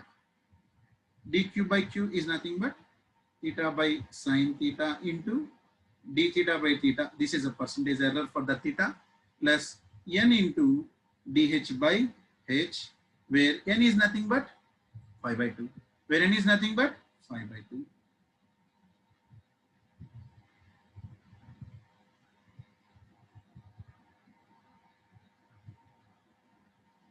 So at first I have discussed only with the head dq by q. These are very, very, very important, and moreover this is for the small errors only, and for large errors it is different. For small errors, and he is going to be the large errors, and for large errors it is going to be different. For small errors it is going to be different. And now when instead of if they give the percentage error in length and head also, in the case of rectangle, you know the rectangle n is equals to 3 by 2, and in the case of percentage error, if I ask only percentage error, this is the value, and if I ask percentage error in theta and h, these is going to be the values. I hope you understood how I have made this. So this is very important. I'm telling you, these are really very important. Lots and lots of questions has been asked based upon these errors. And for prelims,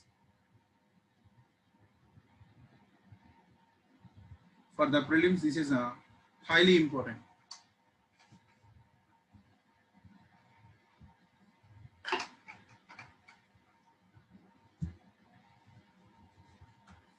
Okay, now,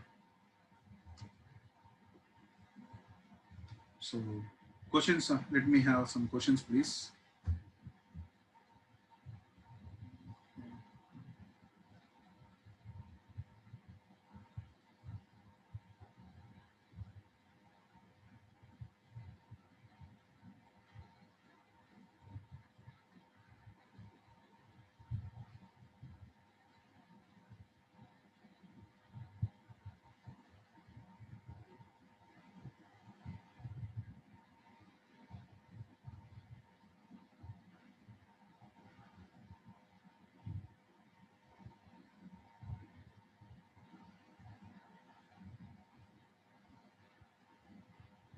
You see this question.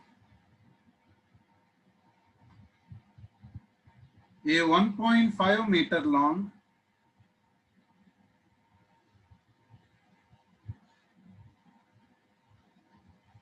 suppressed weir had a head of water 31 centimeters. So the a 1.5 meter long suppressed weir had a head of water which is 31 centimeters. However,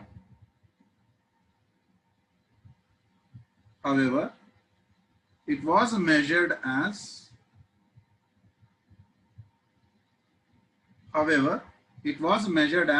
30 centimeters.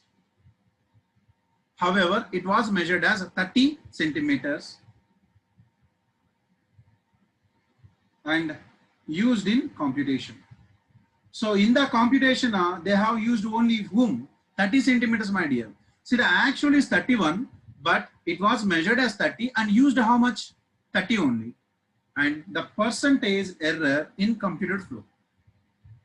Then the percentage error in flow rate.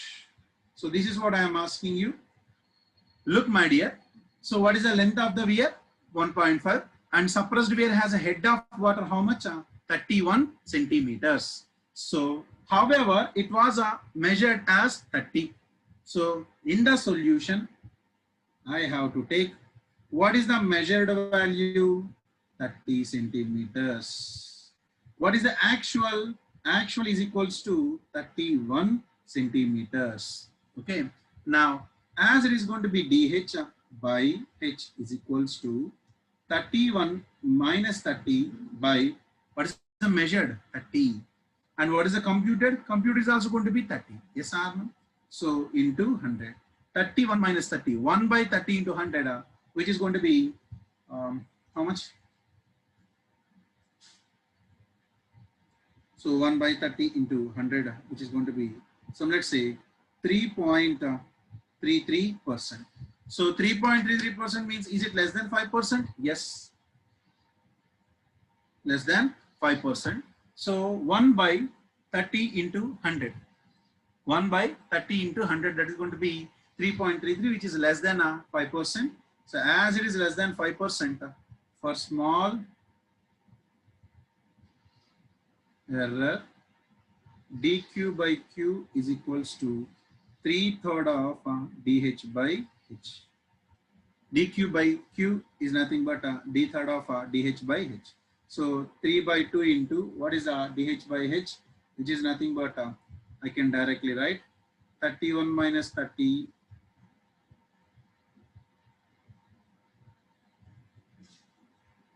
can write this value as 1 by 30, 1 by 30 DHR into 100. You please tell me this value.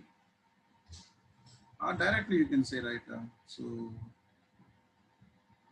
what is this value? 31 by 30, 31 minus 30. So please tell me that value. What the range? 3 by 2 into 3.33. Tell me this value. So which is going to be 5%. dq by q is equals to 5%.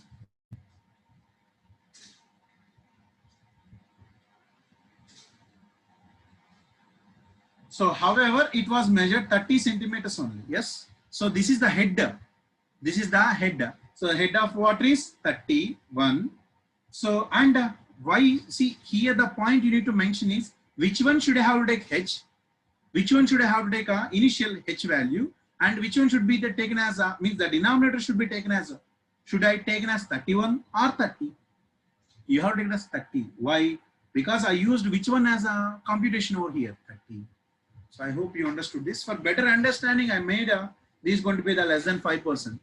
For the better understanding of yourself, I made this one as a less than, means 3.33%, so that I can say this is a small error. I told you that for the large errors, more than 5% of the error in header, this is the way that you need to calculate. I think the point what I want to mention. These are very, very important, my dear. Yes, this is a rectangular weir. Yes. What is the meaning of suppressed weir? See, when they mention that as suppressed weir, then generally that is going to be rectangular weir only. Okay.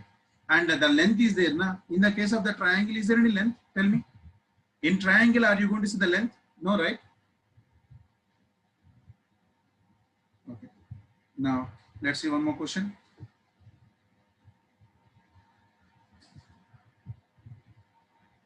While conducting flow measurement,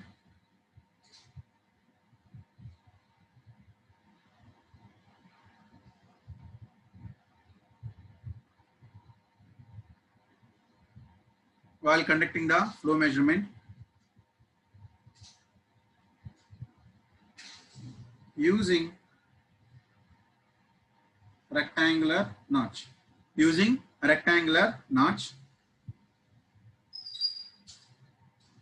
and an error of 1% in head over the notch, and error of minus 1.5% in length, minus 1.5% in length of notch occurred. See, I have given you in a rectangular notch an error of 1% in head over notch and error of 1.5% minus in length. So there is an error in the length and in the head. Now the percentage error in computed discharge would be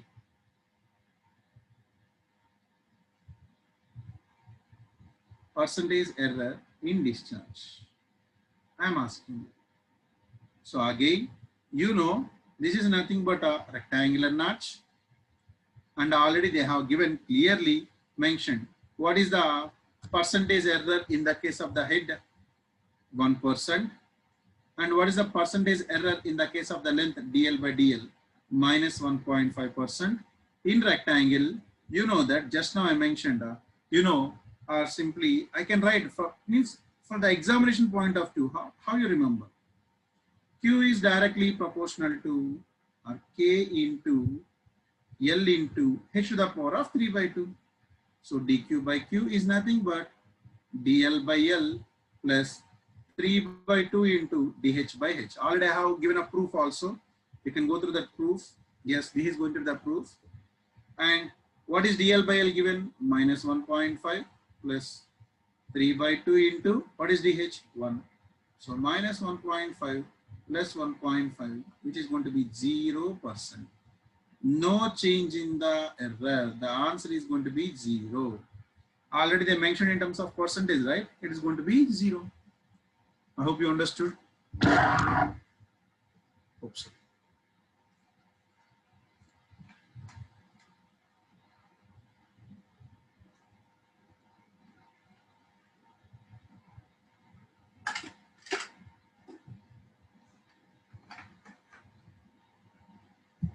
Okay.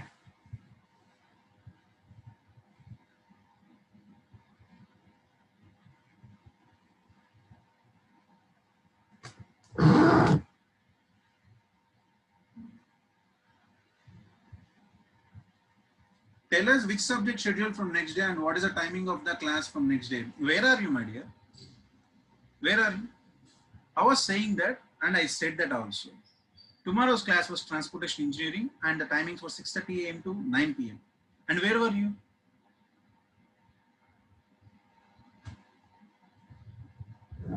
Okay. So that's all with this. And next, let's see one more question regarding to the triangular notch. I want to say no question.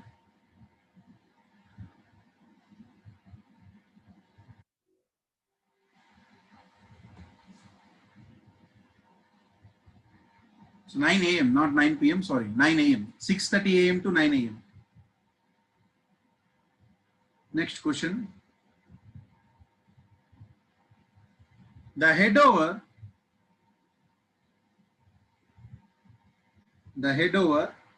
90-degree V notch.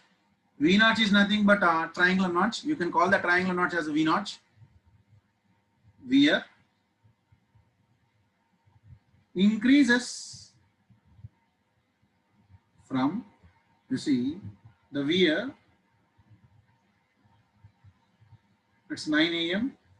So we have final examination from September 3 to 5th. What about the classes? I don't know about that, my dear. You please have to contact the management. And it will be net to let you know. So we are from 0.15 meters to 0.3 meters. The ratio, the new discharge to the original discharge. So the ratio of the new discharge, the wear, the head over 90 degrees V naught wear increases from 0.15 to 0.3 meters. So what is the ratio of new discharge to the original discharge? I am asking you this ratio. See, first of all, you need to look over whenever they give that, you need to look over what is the initial. Initial is nothing but 0.15. And what is the final? Final is nothing but 0.3 meters. And what is the percentage increase? Now you need to know what is the percentage increases. So the percentage increase dH by H1 initial is known as 0.3 minus 0.15 by initial 0.15 into 100. So 0.3 minus 0.15, 0.15 by 0.15, this is going to be 100%. As it is going to be 100%, my dear, should I use the values like dq by q? No, this is a large error. See, when I give you the questions, first of all, you have to check whether it is a small error or large error. Sir, up to what point I can take? Up to 5% small error, more than 5%, it is going to be large error. And 100%, this is going to be large error or not? And now, dq by q, can I use it as a 5 by 2 into dH by H? Can I use it as 5 by 2 dH by H? No, this is a big wrong. This is a big wrong. So now this type of question I gave you because sometimes students, when they ask questions directly, they go for the 5 by 2 into dH by H. So it's not the way. But first of all, you have to check the error. As it is a large error, then dq by q is equals to, this is q2 by q1, I'm asking you. q2 minus q1 by q1 is equals to, you know that k into, you know that k is directly proportional to h to the power of n. Yes or no? So h2 whole to the power of n minus h1 whole to the power of n by h1 whole to the power of n. Now from this can I write q2 by q1 minus 1 is equals to h2 by h1 whole to the power of n minus 1. Can I write like this? Can I write like this? Yes. Now simply minus 1 will get cancelled down, and q2 by q1 is nothing but h2 by h1 whole to the power of n. And in the case of the triangular notch, for triangle V notch, you know that n is nothing but 5 by 2. N is nothing but 5 by 2. So I am asking you the new discharge by original discharge. New Q2 by original Q1. So Q2 by Q1 is equals to, what is the increased? 0.3 by 0.15 whole to the power of 5 by 2. 0.3 by 0.15, 2 to the power of 5, 32, and root of 32. What is the root of 32? What is the root of 32? Root of 36 is 6. Root of 32 is less than 6. So in the case of the ESE, whatever the option I gave you, see, the options are like 1.414, 2, 4, 5.657. See, this is nothing but root 32. Root 32 means just less than 6. Then the answer is going to be 5.65. The answer is going to be 5.65. Okay. I hope you understood. So first of all, you have to check this is large error or a small error. And then I have to apply the formula. For the large error, I mentioned you clearly here. And I can say at this point itself, you can write down one more thing.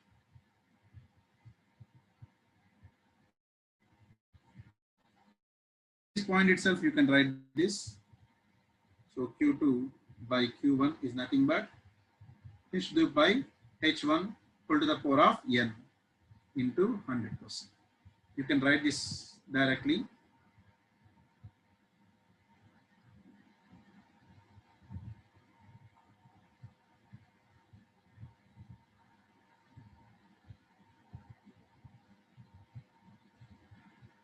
Okay. So this is about one question, and the last question I'm going to discuss for here. I want to discuss one more question with respect to the triangle.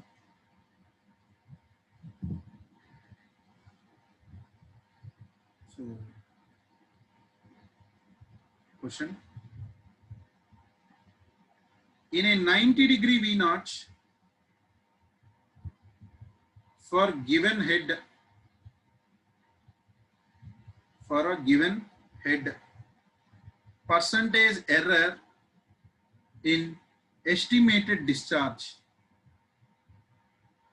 Percentage error in estimated discharge due to a 2% error in vertex angle.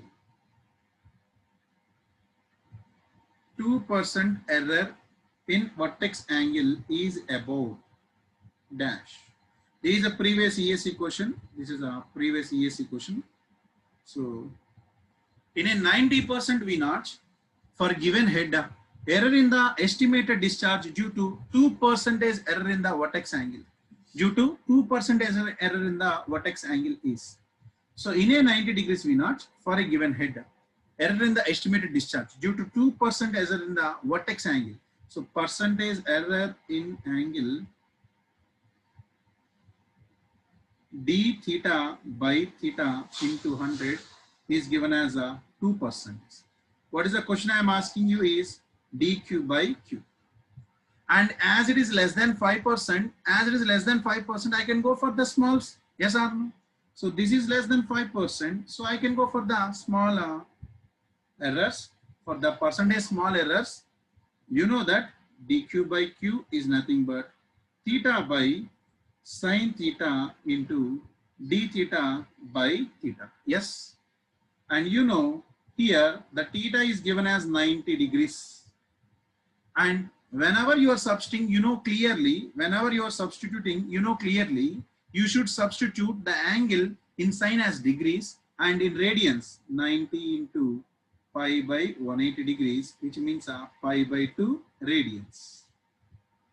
Yes. So now I want dq by q. See, I'm not writing the percentages. See, don't ask me, sir, why you are not multiplying with the 100. I'm writing directly with the percentages, right?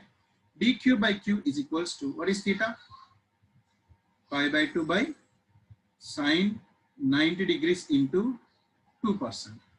Pi by 2 by sine 90 degrees into 2%. So pi by 2 into 2, which is going to be, the answer is pi. So what is dq by q? The dq by q is nothing but 5%. That's it. The dq by q is going to be the 5%. So this is one of the previous ESE 2018 question. ESE 2018. So I hope you are able to understand and approach this. I hope so this topic is clarified to you. And now the last two more topics are there. So that with that we'll be completing our session. So one is ventilation.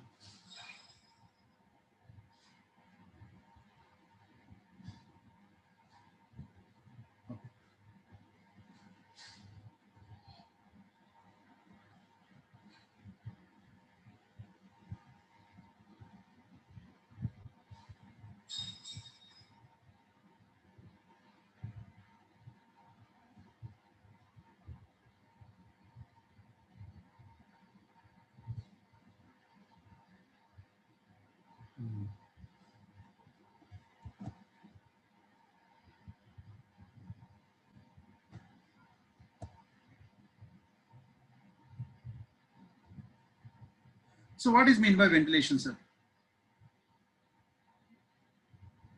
Here, you are going to provide a ventilation over here. Whatever, this is nothing but the air. So this portion is going to go for the ventilation. Means present over there is a air. So whatever the pressure, you know that earlier, whatever the pressure above the nepe and below the nepe is going to be atmospheric pressure. Yes. So here, due to presence of the air, the pressure above and below, you know that when the atmospheric pressure is there, when the surface above and below, if there is air, then that is going to be the atmospheric pressure. And I told you free water surface means interface between the moving liquid and gas. And this is a moving liquid water and this is a air. And if there is an air present below the nepe and above already this is air. And if there is an air present over here, inside means below the nepe, then only there is a ventilation, and due to that ventilation, the pressure is going to be the atmospheric pressure. Then the pressure is going to be the atmospheric pressure. Okay.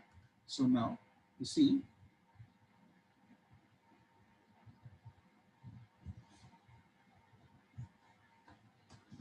Now you see here ventilation is there. So the pressure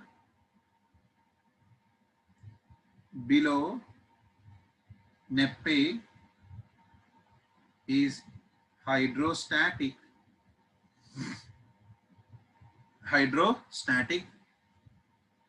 not hydrostatic, atmospheric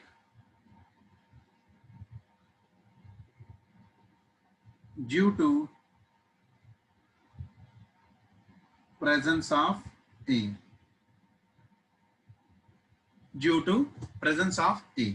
Now when pressure drops, when the pressure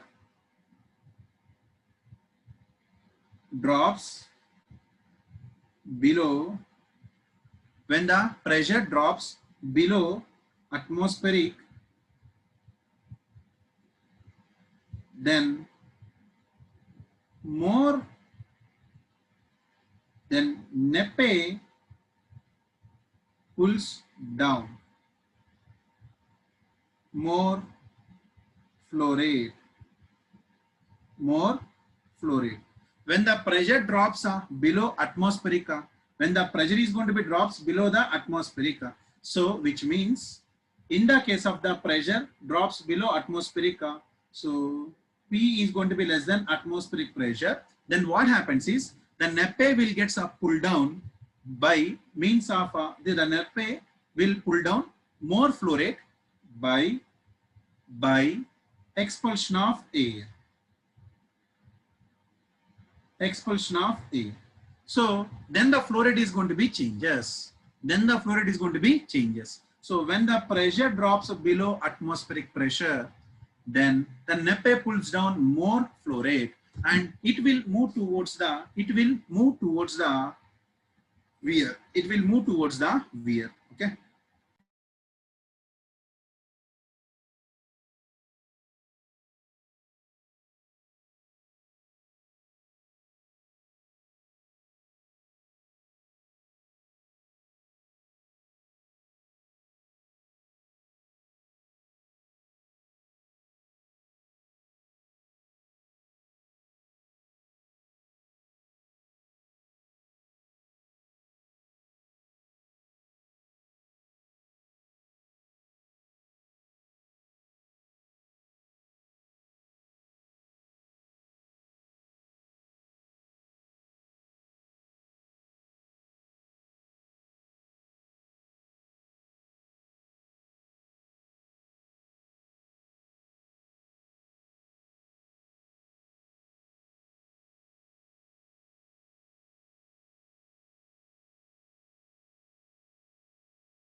Okay.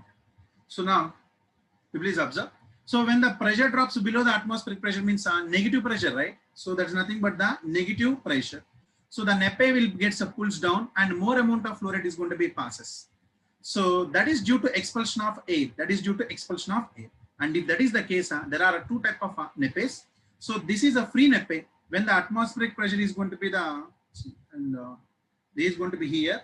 When the atmospheric pressure, the pressure here is going to be the atmospheric pressure. We call it as a free NEPE. Free NEPE. And now you see, if this is the case, where I am going to show you now, this is a NEPE, right? If this NEPE is not going to be like this, and if it falls towards, please observe, if it is falling like this, then we can call this one as a depressed NEPE. What is this? This is known as depressed NEPE. And in the case of the depressed NEPE, as I said you, here the pressure is less than the atmospheric pressure, which means negative pressure or suction pressure.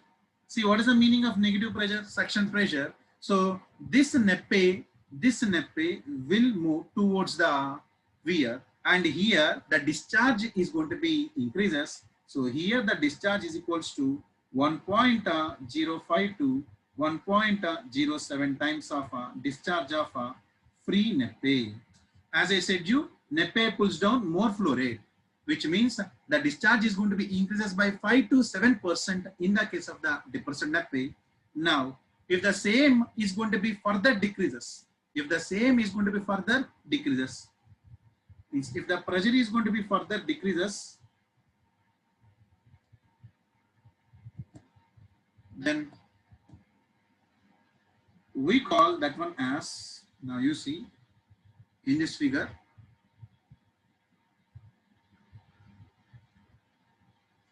negative pressure only. But if this is going to be further decreases,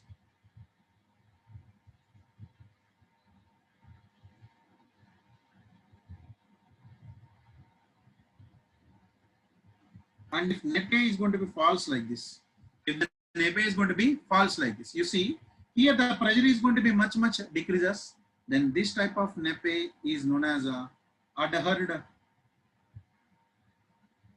or clinged NEPE. This is known as adhered or clinged NEPE. So here you need to look over the discharge over here is 25% more than the free NEPE. 25% more than the free NEPE. So the ventilation should be provided. Ventilation should be provided for a constant relation between the depth and discharge. And if there is no proper ventilation, keep that in your mind. If there is no proper ventilation, then the discharge is going to be changes. So the note point is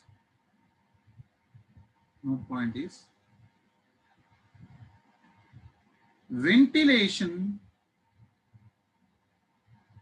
is provided, ventilation is provided for the constant relation between head and discharge at atmospheric pressure.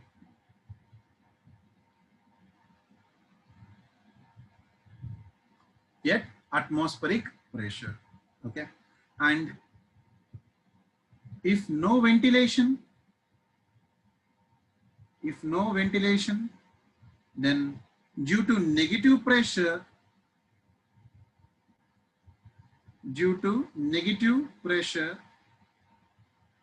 what happens is Nepe pulls more discharge, and relation between H and Q is going to be varies. So that's the purpose of the Nepe. Ventilation, see, simple, right? Air, if there is air, you know that the free water surface means a surface between air and the water. Then the atmospheric pressure. If you remove air, then negative pressure. Then the pressure is going to be negative pressure. Then more amount of water will suck towards. More amount of water will suck. So these are the different type of Nepes. And the last one now is so far and so good. Whatever the discussion I made is on the sharp crusted weir. Yes. Now the last one is broad crusted weir. The broad crusted weir. Earlier I have defined as a sharp crusted weir, right? Now I am going to discuss about the broad crusted weir.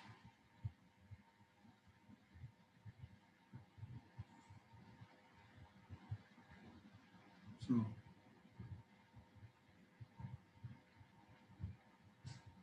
in the case of the broad crusted weir, what we are going to do is we take a weir. This is going to be a broad crust, my dear. Sharp crust, you have a look. This is how sharp looks like. Sharp, very sharp. Broad means the width is going to be more.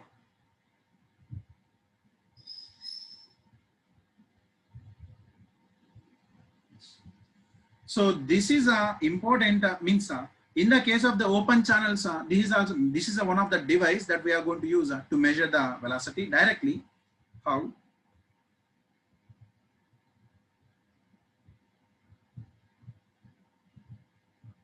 Sir, why the water level below Nepe and after fall is not same, sir? Why? How it is going to be same way?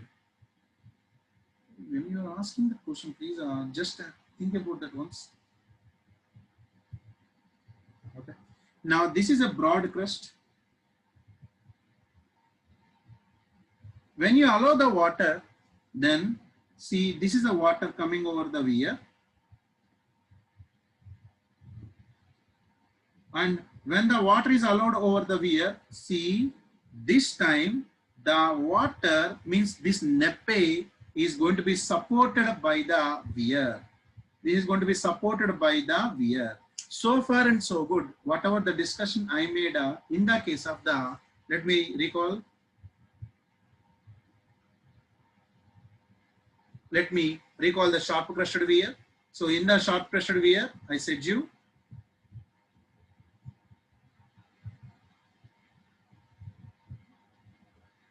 in sharp crusted weir, I said you clearly that Nepe is not supported. So pressure below and above is atmospheric. Pressure below and above is going to be atmospheric in the case of the rectangular suppressed weir, and that is a sharp crust. Now, so in this case also this is going to be rectangular, but this time this Nepe is going to be supported by the broad crust. As Nepe is supported by broad crust, as Nepe is supported by broad crust, the pressure becomes hydrostatic because it is supporting, right? The pressure becomes hydrostatic. Okay. So this is the difference between the sharp crested weir and the broad crested weir. There I took the atmospheric pressure, so I took the pressure as 0. But here I am not going to take the pressure as a 0. I am going to take it as a hydrostatic pressure head. Now, you know, whatever the level of water above the head, this is nothing but H. And on the broad crested weir, let's take the head of water is going to be small h. Let's take the head of water is going to be small h. Okay. Now, apply the Bernoullis. This is 1, and let me take this as a 2. Let me take this as a 2. And whatever the height of the broad crested weir, you please take this Z. Okay, the height of the broad crested weir, and you know this is nothing but the datum. Fine.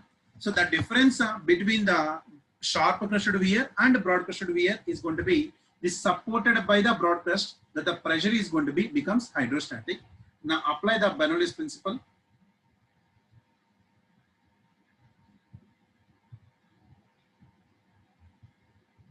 Applying Bernoullis.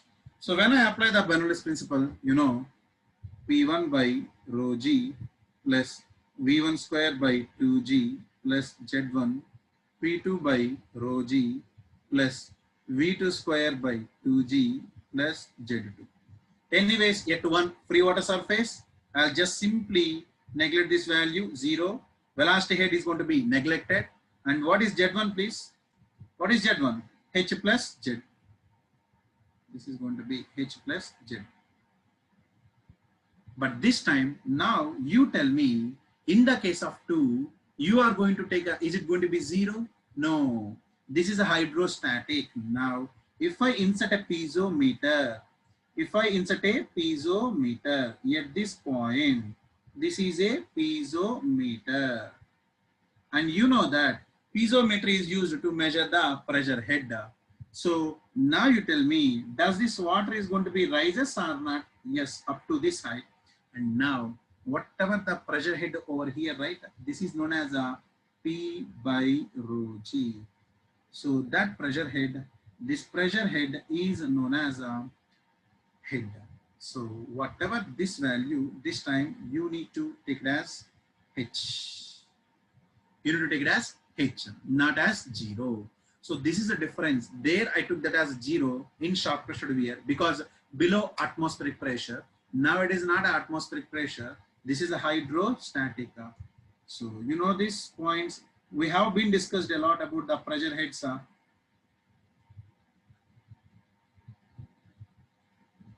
Okay. So now you see, then what is Z2, sir? What is Z2 for this section? Z, this is just nothing but Z. Now you please substitute. H plus Z is nothing but H plus V2 square by 2g plus Z. Z will get cancelled. Then can I write V2 is nothing but root of 2g into H minus H. 2g into H minus H. That's it. This is H minus H. And now, what is the significance of the, what now? Once you know the discharge, then what is the, once you know the velocity, what is the discharge? The discharge is nothing but CD, means actual discharge, CD into, what is area here? What is the area? The area, see, I have to take total now. Because I'm not taking somewhere over here. I am taking the total. Yes, the area is nothing but L into H into velocity. Simply, you can write as a CD into area into velocity. And you know that Q is nothing but CD into area, L into H into, because you see what is this area over here? The flow area. What is the flow area here? So A into H. If I draw down the cross section, for the broad crust,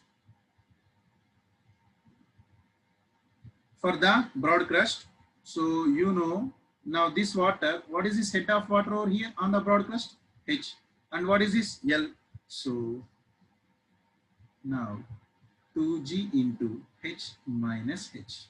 This is the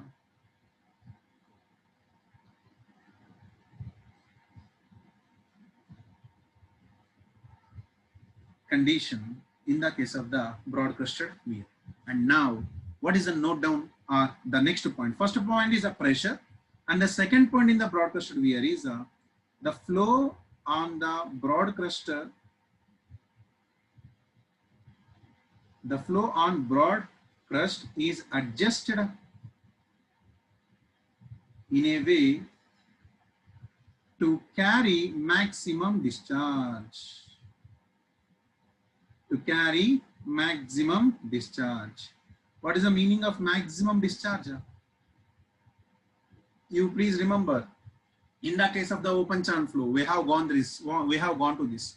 In the case of the open channel flow, I mentioned clearly, whenever there is a maximum discharge, that is nothing but the critical stage or critical flow.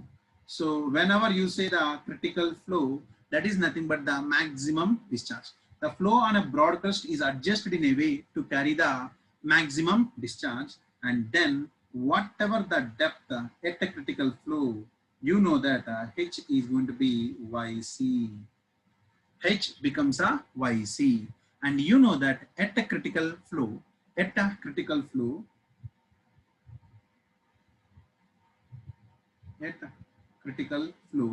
velocity head is nothing but root whatever the velocity head, Vc square by 2G is nothing but hydraulic, half of the hydraulic depth. Have remember this?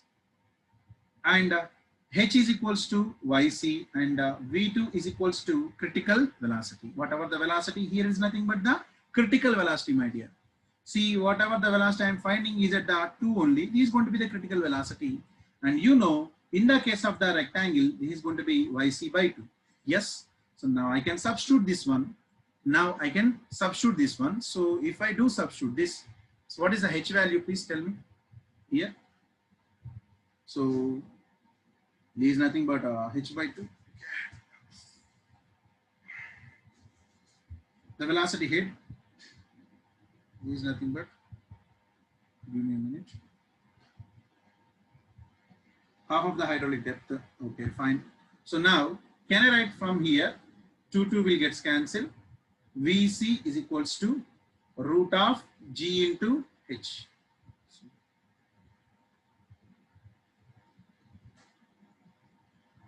Root of G into YC. Yes or no? Now let's apply these things. Okay. We know that already V2 is equals to root of 2G into H minus H. Okay. And as V2 is equals to Vc and H is nothing but YC. Now Vc is equals to root of 2G into H minus H. And what is Vc? Vc is nothing but root of GYC, and I can write as root of GH. Okay. Root of G into H. And root G will get cancelled, and root H is equals to root of 2 into H minus H. Okay. Or I can write H is equals to 2 into H minus H. Or now you take this 2, H by 2 and plus H. H by 2 plus H, 3 by 2H. So you can write this as small h is equals to 2/3 of H. So now you please look over here as whenever the critical flow. So now you know the flow on the broad crusted is going to be adjusted in a way to carry maximum discharge.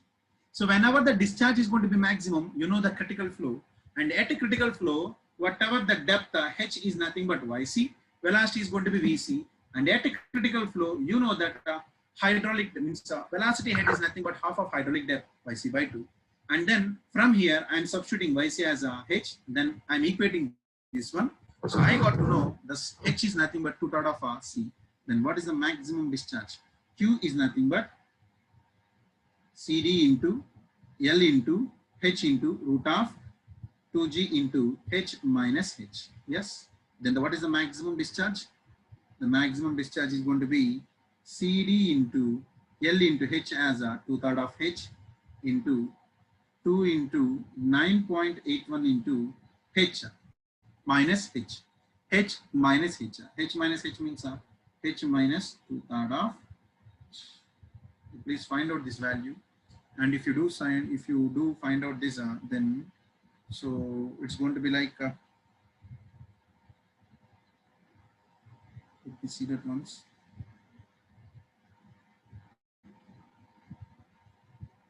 So after all solving, this Q is going to be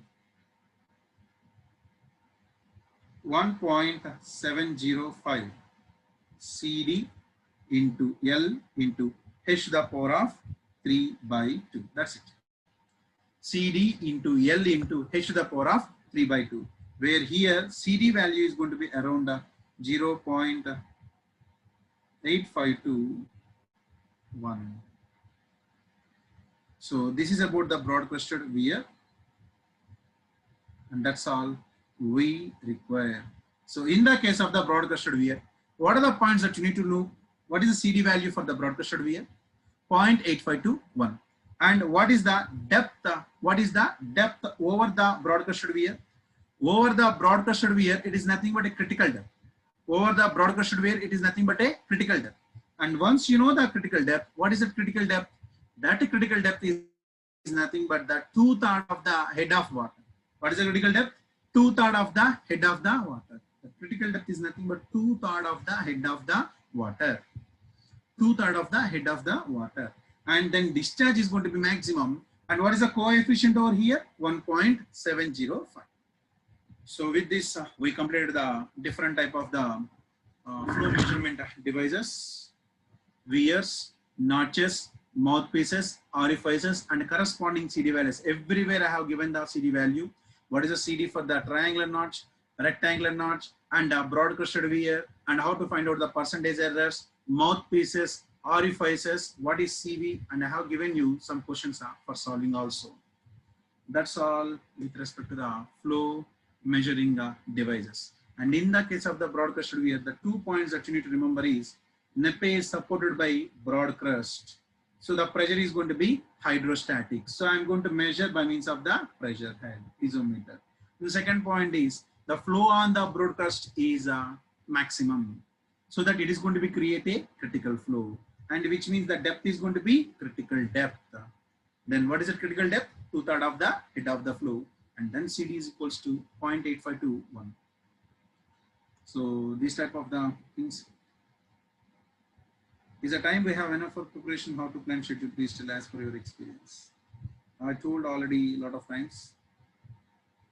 That's all from me for you for the open channel flow plus dimensional analysis plus flow measuring devices. I hope you have gone through the yesterday's class notes also. So I hope you enjoyed these sessions and means technically. So I wish you all the best, and the people who has doubts, I'll be taking some time for the doubt clearing session.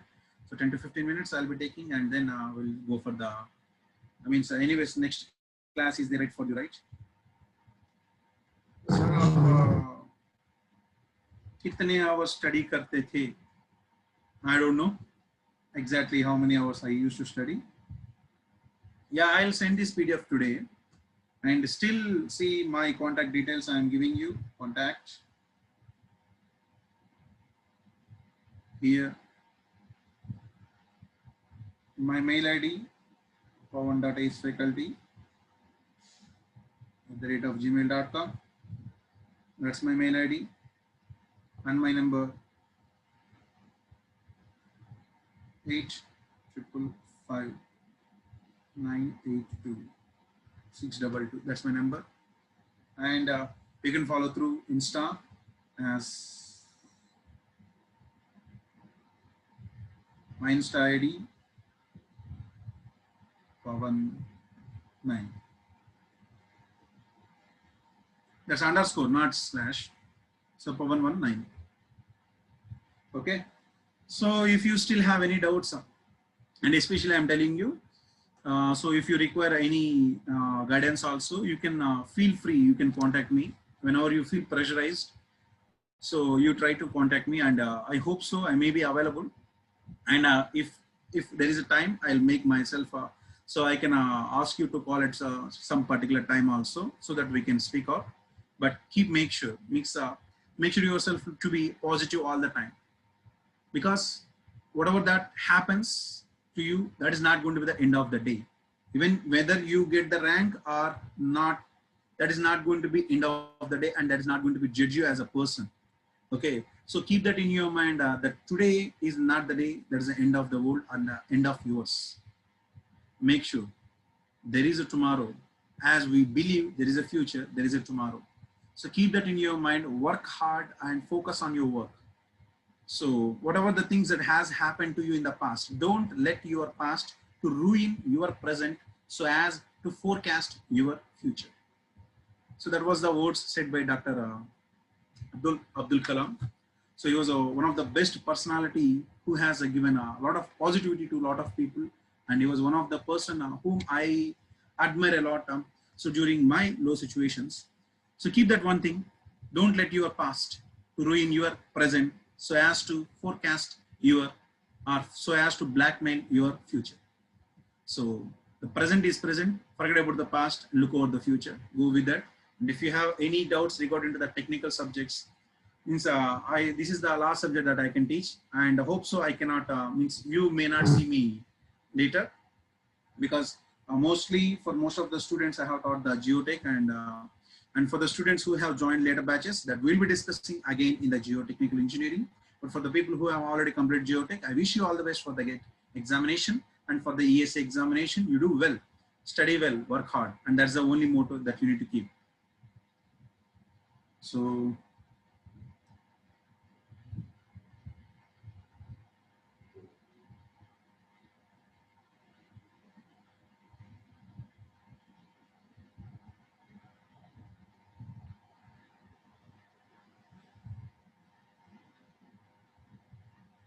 yeah, we'll see in geotech.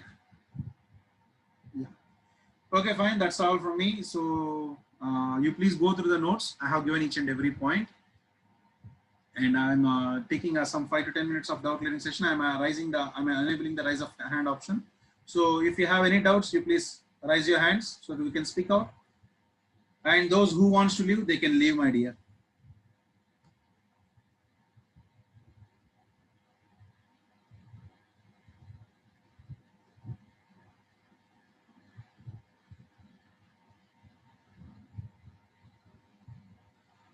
Thank you so much, everyone. Thank you.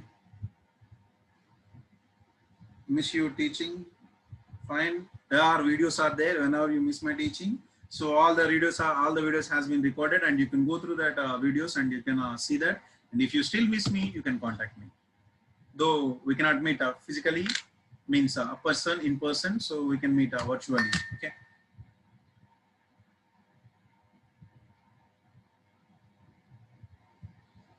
Yeah. Okay, fine. You please have and go some breakfast. It's already been late for you. So today, so a lot of technical issues came. So the class was started at 7:40. We'll see. And thank you for everyone. And you know the details. You can follow me through here. So that's all.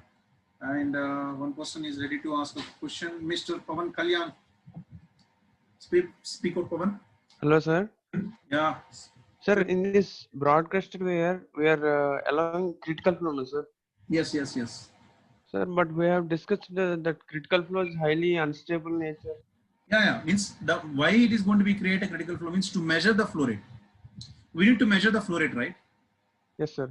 Yeah. See, this is one of the flow measurement device. The critical broadcast study is nothing but one of the flow measuring device for open channels. Okay. Like we want to measure the maximum distance. Yeah. Okay. If you want to measure means if you know the YC, na, if you see from here, what is YC? 2/3 of head of the flow, right? Yes, sir. Yes, sir. So once you know that 2/3 of the head of the flow, then you know, okay, this much discharge is passing over the weir. Okay, okay. Yeah, in open channel flow, I discussed one point like control section. Remember that? Yes, sir. Yes, sir. Yes, sir. What's the Wears purpose of and control section? yes, sir. Wears are used as control Yeah, sections to measure discharge. yeah, that's it. That's it. Okay. Fine, sir. To Fine, measure sir. the to make a definite relationship between depth and discharge. So this is one of the channel. Okay. Okay, sir. Okay, sir. Okay. Okay. Thank you, sir. Mr. Shankar. Hello, sir. Am I audible, sir? Yeah, you're audible to me. Tell me. Sir, why is the OGI wear most commonly used, sir? OGI wear due to process of this NEPE. The NEPE formation is there, right? Yes, very good question you have asked. If you don't provide NEPE, then there is a possibility of no ventilation. Oh, okay, okay, sir. So if you provide NEPE, like, see, I will add this point. For the OGI wear, na? For the OGI wear, if you see, this is a concrete, right? Yes, sir. So in here, what we do is we provide a ventilation, proper ventilation would be there. Okay. So Yes, sir. ventilation would be provided, and whatever the pressure over here, so this is going to be surface, which is going to be hydrostatic here. The pressure is hydrostatic and atmospheric. So due to this, we don't need to loss of the discharge, or that discharge is not going to be changes. Okay. Yes, sir. So it is going to be always make sure the NEPE is going to be free NEPE. It won't be make any depressed NEPE or suppressed NEPE. So that's the reason why we prefer most of the OGI. And the formulas are same. Okay, sir. Like for the wear and for the notch, all the formulas are same, no, All sir? the formulas are same. All the formulas are same. Okay, sir. Thank you, sir. Yeah.